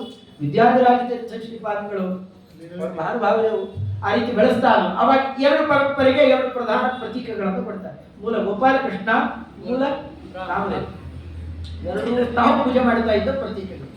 ಆದ್ರೆ ವ್ಯಾಸರಾಜರಂದಿದ್ದಾರೆ ಮದನ ಗೋಪಾಲನ ಪ್ರಿಯ ಜಯರಾಯ. ಮದನ ಗೋಪಾಲ ಯಾಕೆ ಕರೀತಾರೆ ಗೊತ್ತಾ? ನೀವು ಆ ಪ್ರತಿಮೆ ನೋಡಿದ್ರೆ ಗೊತ್ತಾಗ್ತದೆ. ವ್ಯಾಸರಾಮಠದ ಪರಂಪರೆಯಲ್ಲಿದೆ, ಸೋದರ ವ್ಯಾಸರಾಮಠ ಆ ಪರಂಪರೆಯಲ್ಲಿದೆ, ನೋಡಬಹುದು. ಚಿತ್ರಗಳು ಸಿಗ್ತಾವೆ, ನೀವು ಹತ್ತಿರ ಸಿಕ್ಕರೆ ಅದನ್ನು ನೋಡ್ರಿ. ವಿಚಿತ್ರವಾಗಿದೆ ಆ ಪ್ರತಿಮೆ. ಕೊಳಲು ಹೀಗೆ ಹಿಡಿದಿದ್ದಾನಲ್ಲ ಕೈಯಲ್ಲಿ, ಚತುರ್ಭುಜ, ತಾಮ್ರಮಯವಾದ ವಿಗ್ರಹ. ನೀವು ಹಳೆ ಯಾವುದೇ ಬ್ರಹ್ಮದೇವರ ಪೂಜೆ ಮಾಡಿ ನೋಡ್ಬೋದು, ಎಲ್ಲ ತಾಮ್ರಮಯನೇ. ನೀವು ಶ್ರೀರಂಗದ ರಂಗನಾಥ ಉತ್ಸವ ವಿಗ್ರಹ ತಾಮ್ರಮಯನೇ, ಅದೆಲ್ಲ ತಾಮ್ರಮಯನೇ. ವರದರಾಜ ಎಲ್ಲಿ ಬ್ರಹ್ಮದೇವರ ಪೂಜೆ ಮಾಡಿದ್ದಿದೆ ಅಲ್ಲ ತಾಮ್ರನೇ ಅತ್ಯಂತ ಶ್ರೇಷ್ಠ. ಆ ಕ್ರಮದಲ್ಲಿರುವ ಅತ್ಯಂತ ಪ್ರಾಚೀನ ತಾಮ್ರದ ವಿಗ್ರಹಗಳು ನೀವು ನೋಡ್ಬೋದು. ರಾಮದೇವರು ಮತ್ತು ಕೃಷ್ಣದೇವರು ಕೈ ಕೆಳಗಿಳಿಸಿದ್ದಾನೆ, ಮೂತಿ ಮಾತ್ರ ಮುಂದಕ್ಕೆ ಹೋಗಿ. ಯಾಕೆ ಗೊತ್ತಾಯ್ತು? ಹಿಂದಿನ ಚರಿತ್ರೆ ಹೇಳ್ತಾರೆ ಅದ್ರ ಬಗ್ಗೆ. ಕೊಡಲು ಕೆಳಗಿಳಿಸಿ ಅಮ್ಮನವರಿಗೆ ಚುಮ್ಮನೆ ಮಾಡ್ಲಿಕ್ಕೆ ಹೋಗಿದ್ದಂತೆ. ಅದಕ್ಕೆ ಮದನ ಗೋಪಾಲಕೃಷ್ಣ ಅಂತ ಕರೀತಾರೆ. ಮದನ ಕ್ರಿಯೆಯನ್ನು ನಡೆಸ್ತಾ ಇದ್ದವನಾದ್ರಿಂದ ಮದನ ಗೋಪಾಲಕೃಷ್ಣ ಅಂತ ಹೆಸರು. ವ್ಯಾಸರಾಜರು ಅದಕ್ಕೆ ಆ ಮಾತನಾಡೋದು. ಪ್ರತಿಮೆ ಇವತ್ತಿಗೂ ಆಗಿದೆ, ಕೆನ್ನೆ ಕೆಂಪಾಗಿದೆ. ಮೊದಲೇ ಕೆಂಪು ತಾಮ್ರದ ವಿಗ್ರಹ, ಅಲ್ಲೂ ಕೆಂಪಾಗಿದೆ ಈ ಕೆನ್ನೆ ಭಾಗ. ಅದು ನೋಡ್ಬೋದು ಏನು ಅದ್ಭುತ ಅಂತೀರಿ. ಅದನ್ನ ಅಮ್ಮನವರು ಪೂಜೆ ಮಾಡಿ ಬ್ರಹ್ಮದೇವರು ಕೊಟ್ಟು, ಬ್ರಹ್ಮದೇವರು ಪೂಜೆ ಆದ್ಮೇಲೆ ನೀಲಾದೇವಿ ರುದ್ರದೇವರಿಗೆ, ಅದು ರುದ್ರದೇವರು ಪಾರ್ವತಿ ಕಲ್ಯಾಣದ ಹೊತ್ತಿಗೆ ಮದುವೆ ಮಾಡ್ಕೊಳ್ಳಲ್ಲ ಅಂತ ಕೂತಿದ್ಯಾ, ಇಲ್ಲಿ ಪೂಜೆ ಮಾಡು ಮದುವೆ ಆಗುತ್ತೆ ಅಂತ ಕೊಟ್ಟಿದ್ದಾರೆ. ಆ ಮಾಡಿದ ಮೇಲೆ ಪಾರ್ವತಿ ಕಲ್ಯಾಣ ಆಗುತ್ತೆ. ಆಮೇಲೆ ಅವರು ತಮ್ಮ ಮುಂದಿನ ಕಕ್ಷೆಯವರು ನೀಲಾದೇವಿ ಕೊಟ್ಟಿದ್ದರಂತೆ. ಆ ನೀಲಾದೇವಿ ತಾನು ಕೃಷ್ಣದೇವರು ಇರೋ ತನಕ ಪೂಜಾ ಮಾಡಿ ಆಮೇಲೆ ಅದನ್ನು ವೇದವ್ಯಾಸ ದೇವರ ಬಳಿಯಲ್ಲಿ ಕೊಟ್ಟಿರ್ತಾರೆ. ಆಚಾರ್ಯರು ಗೀತಾಭಾಷ್ಯವನ್ನು ಮೊದಲನೇ ಸತಿ ಅರ್ಪಣೆ ಮಾಡಿದಾಗ ಈ ಪ್ರತಿಮೆಯನ್ನು ಕೊಟ್ಟು ಕಳಿಸ್ತಾರೆ. ಇವತ್ತಿಗೂ ಮಠದಲ್ಲಿ ಅದನ್ನೇ ಹೇಳ್ತಾರೆ, ಕೇಳ್ಬೋದು. ಆ ಕಳಿಸಿಕೊಟ್ಟಂತಹ ಪ್ರತೀಕ ಮೂಲಗೋಪಾಲಕೃಷ್ಣ ಅಂತ ಪ್ರಸಿದ್ಧನಾಗಿತ್ತು. ಮದನ ಗೋಪಾಲ ಅಂತಹ ಮದನ ಗೋಪಾಲನ ಪ್ರಿಯ ಜಯರಾಯ ಎದುರಾರೈ ಗುರುವೇ ಕೊಂಡಾಡ್ತಾರಲ್ಲ. ಹೀಗೆ ಈ ಪ್ರತೀಕಗಳನ್ನ, ಇನ್ನೊಂದು ಸ್ವಯಂ ತಾವೇ ಉಗ್ರ ನರಸಿಂಹದೇವರನ್ನ ಮತ್ತೊಂದು ಜಯರಾಮದೇವರು ಎರಡು ತಾವು ಸಾಕ್ಷಾತ್ಕರಿಸಿಕೊಂಡರು. ಉಗ್ರ ನರಸಿಂಹದೇವರು ಏನದ್ಭುತರಿ, ಆ ಪ್ರತೀಕ ನೋಡ್ಬೇಕು. ಅದು ವ್ಯಾಸರಾಮದ ಪರಂಪರೆಯಲ್ಲಿ ನೋಡ್ಬೋದು. ಅಮ್ಮನವರು ಕೂತಿರೋ ಕ್ರಮ ನೋಡ್ಬೇಕು. ತನ್ನ ಬಲಗಾಲನ್ನ ಹೊರಗಡೆಗೆ ಮಡಚಿಕೊಂಡು ಎಡಗಾಲನ್ನ ಇಳಿಬಿಟ್ಟಿದ್ದಾಳೆ. ಯಾಕೆ ಅಂತಂದ್ರೆ ಭಗವಂತನ ಎಡತೊಡೆ ಮೇಲೆ ಕೂತಿದ್ದಾಳೆ. ಅಲ್ಲಿ ಆ ಎಡಗಡೆ ಕಾಲನ್ನು ಹಾಕಿದರೆ ದೇವರಿಗೆ ಪಾದ ತೋರಿಸಿದಾಗ ಹಾಗೆ ಮಾಡಿದೆ. ದೇವರು ಇಲ್ಲಿ ಕೂತಿದ್ದಾನೆ, ಅವನು ಈ ಕಡೆ ಪಾದ ತೋರಿಸಿಕೊಂಡು ಹೊರಗಡೆಗೆ ಇನ್ನೊಂದು ಕಾಲನ್ನು ಹೊರಗಡೆಗೆ ಇಳಿಬಿಟ್ಟಿದ್ದಾಳೆ. ದೇವರ ಹತ್ರ ಕೂಡೋದು ಬಹಳ ಕಷ್ಟ ಇದೆ. ದೇವರ ಮೇಲೆ ಕೂಡೋದೇ ಕಷ್ಟ. ದೇವರ ತೊಡೆ ಮೇಲೆ ಹೋಗ್ಬಿಡ್ಬೇಕ, ಇನ್ನು ಎಷ್ಟು ಎಚ್ಚರಿಕೆ ಇರ್ಬೇಕು.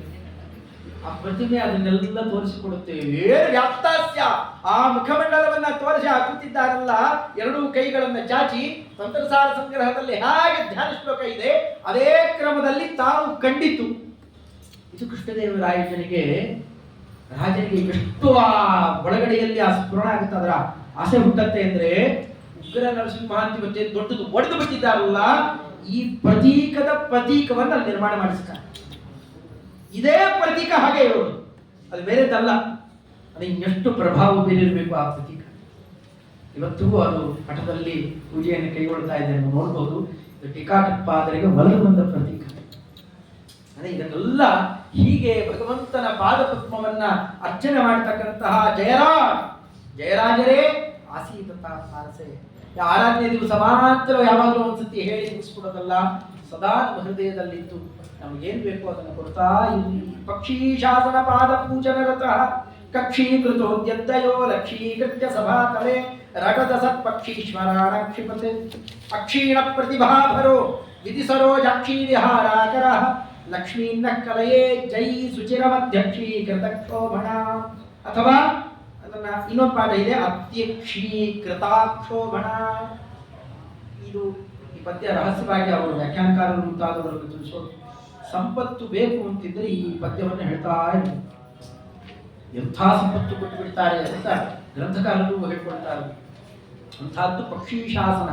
ಪಕ್ಷೀ ಶಾಸನ ಅಂತಂದ್ರೆ ಪಕ್ಷೀಶ ಆಸನ, ಪಕ್ಷಿ ಶಾಸನ ಅಲ್ಲ, ಪಕ್ಷೀಶ ಆಸನ. ಗರುಡ ದೇವರನ್ನು ಹೊಂದ್ಕೊಂಡು ಅವನಲ್ಲಿ ಪೂಜನ ರಥ, ಅವನ ಪೂಜೆಯನ್ನೇ ಮಾಡ್ತಾ ಇರೋರು. ಕಕ್ಷೀಕೃತೋದ್ಯದ್ದಯೋ ಲಕ್ಷೀಕೃತ್ಯ, ಕಕ್ಷೀಕೃತ ಉದ್ಯದ್ದಯ, ತಾವು ಕಕ್ಷ ಮಾಡಿಕೊಂಡಿದ್ದ ತಮ್ಮ ಗುರಿಯ ಉದ್ಯದ್ದಯ, ಸಜ್ಜನರಿಗೆ ಒಳ್ಳೆ ಆ ಅಮೃತ ಎಲ್ರಿಗೂ ಸಿಗೋಲ್ಲ, ಸಿಕ್ಕರೂ ಹೆಚ್ಚು ಪ್ರಯೋಜನ ಇಲ್ಲ. ಇಲ್ಲಿ ಮೋಕ್ಷಪ್ರದವಾದ ಅಮೃತವನ್ನು ಕೊಡ್ತೇವೆ ಅಂತಲೇ ನ್ಯಾಯಸುಧಾಮನ್ನು ಕೊಡ್ಲಿಕ್ಕೆ ಬಂದರಲ್ಲ, ಇನ್ನೆಷ್ಟು ದಯೆ ಇರಬೇಕು. ಅಂಥ ದಯೆ ತೋರಿಸಿದವರು ಸಭಾತಲೆ ಲಕ್ಷೀಕೃತ್ಯ ರಟದ ಸತ್ ಪಕ್ಷೀಶ್ವರ ಆಕ್ಷಿಪದ. ಇಲ್ಲಿ ಕ್ಷೀ ಅನ್ನೋದೇನೆ ಇಲ್ಲಿ ಏನು ಲಹರಿಗೆ ಬೇಕಾಗಿರುವ ಅಕ್ಷರ. ಅದು ಯಾರು ರಟದ ಸತ್ ಪಕ್ಷೀಶ್ವರ, ಸುಮ್ಮನೆ ಅರ್ಚಿಕೊಳ್ತಕ್ಕಂತಹ ಪಕ್ಷಿ ಅಂತಂದ್ರೆ ಎರಡು ಅರ್ಥ ಬರುತ್ತೆ. ಈ ಹೊರಗಿನ ಪಕ್ಷಿ ಅಲ್ಲ, ಇಲ್ಲಿ ಪಕ್ಷವನ್ನು ಹಿಡಿದವರು, ದುಷ್ಟ ಪಕ್ಷವನ್ನು ಹಿಡಿದವರು ಅಂತ ದುರ್ವಾದಿಗಳು ಅರ್ಚಿಕೊಳ್ತಾ ಇದ್ರೆ ಇವ್ರು ಬರೋ ತನಕ ಬಂದ ಮೇಲೆ ಗಪ್ ಚುಪ್ ಅಟ್ಟೆ ಇನ್ನು ಯಾವ ಸದ್ದಿಲ್ಲ. ಹಾಗೆ ಅವರನ್ನ ಸಭಾತಳದಲ್ಲಿ ಮಾಡಿದವರು ಅಕ್ಷೀಣ ಪ್ರತಿಭಾವನ, ಕ್ಷೀಣವೇ ಅಲ್ಲದೆ ಇರತಕ್ಕಂತಹ ಪ್ರತಿಭೆ ನಿಮ್ಮಲ್ಲಿ ತೋರಿಸ್ತಾ ಇದ್ದೀರಿ. ವಿಧಿ ಸರೋಜಾಕ್ಷಿ ವಿಹಾರಕರ, ವಿಧಿಯ ಸರೋಜಾಕ್ಷಿ, ವಿಧಿಯ ಹೆಣ್ಣು, ವಿಧಿಯ ಆಗಿದ್ದಾರೆ ಜಗನ್ನಾಥದಾಸ ನುಡಿ ಬೆಣ್ಣಿನ ಹಾಳು ಮಾಡಿದವಳು ಹಾಗಿದ್ದ ಹಾಗೆ ಸತಿ ಹೆಣ್ಣು ಅಂತಂದ ಹಾಗೆ ಬ್ರಹ್ಮದೇವರ ಹೆಣ್ಣು, ಬ್ರಹ್ಮದೇವರ ಹೆಣ್ಣು ಯಾರು? ಸರಸ್ವತಿ ದೇವಿ. ಅವಳ ವಿಹಾರಕರ, ವಿಹಾರದ ದೊಡ್ಡ ಕೇಂದ್ರ ಆಗಿದ್ದೀರಿ. ಬಾಯಿ ತುಂಬಾ ನಡೆದಾಡ್ತಾ ಇದ್ದಾಳೆ ಸರಸ್ವತಿ ದೇವಿ ನಿಮ್ಮಲ್ಲಿ. ಅಂತಹ ಮಹಾನುಭಾವರೇ ಜೈ ಜಯಶೀಲರಾದಂತಹ ಟೀಕಾಕೃತ್ಪಾದರೇ ಸುಚಿರಂ, ಬಹುದೀರ್ಘ ಕಾಲದ ತನಕ ಸಂಸಾರದಲ್ಲಿ ಎಲ್ಲಿ ತನಕ ಇರ್ತೇವೆ ಅಲ್ಲಿ ತನಕ ಈ ಸಂಪತ್ತನ್ನು ಕೊಟ್ಟುಬಿಡಿ. ಯಾವುದು? ಲಕ್ಷ್ಮೀ ಅಧ್ಯಕ್ಷೀಕೃತ ಕ್ಷೋಭಣ.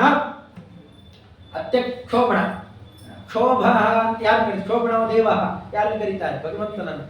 ನಾಶವೇ ಇಲ್ಲದೆ ಇರ್ತಕ್ಕಂಥ ಬೇರೆ ಇದ್ದ ಕ್ಷೋಭ, ಕ್ಷೋಭಂ ನಯತಿ, ಸಂಸಾರಕ್ಕೆ ಕ್ಷೋಭೆಯನ್ನು ಕೊಡುವವನು ಶ್ರೀಹರಿ. ಅವನನ್ನು ಅಧ್ಯಕ್ಷೀಕೃತ, ಪ್ರತ್ಯಕ್ಷೀಕರಿಸಿಕೊಂಡಿರುವ ಸಂಪತ್ತು ಅಂತಂದ್ರೆ ಯಾವುದದು? ಲಕ್ಷ್ಮೀದೇವಿ ಅಂತ ನೇರವಾಗಿ ಅರ್ಥ. ಲಕ್ಷ್ಮೀದೇವಿ ನಮಗೆ ಕಳಿಸ್ಕೊಡಿ ಅಂದ್ರೆ ಮನೆಗೆ ರಮಾನಾರಾಯಣ ಕಳಿಸಿ ಒಂದು ಅರ್ಥ.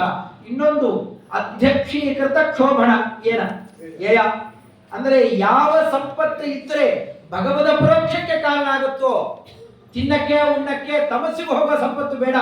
ಲಂಚಾಪಂಚ ತಗೋತಾ ಇದ್ರೆ ಎಲ್ಲಿಗೆ ಹೋಗ್ತಾರೆ? ಕಡೆಗೆ ಕಾರಾಗೃಹಕ್ಕೆ ಹೋಗ್ತಾನೆ. ಅದನ್ನ ಅಂತ ಸಂಪತ್ತಲ್ಲ, ಮೋಕ್ಷಕ್ಕೆ ಹೋಗ್ಲಿಕ್ಕೆ ಬೇಕಾದ ನೀವು ಸಂಪತ್ತು ಅಂತದ್ದೇ ಕೊಡಿ.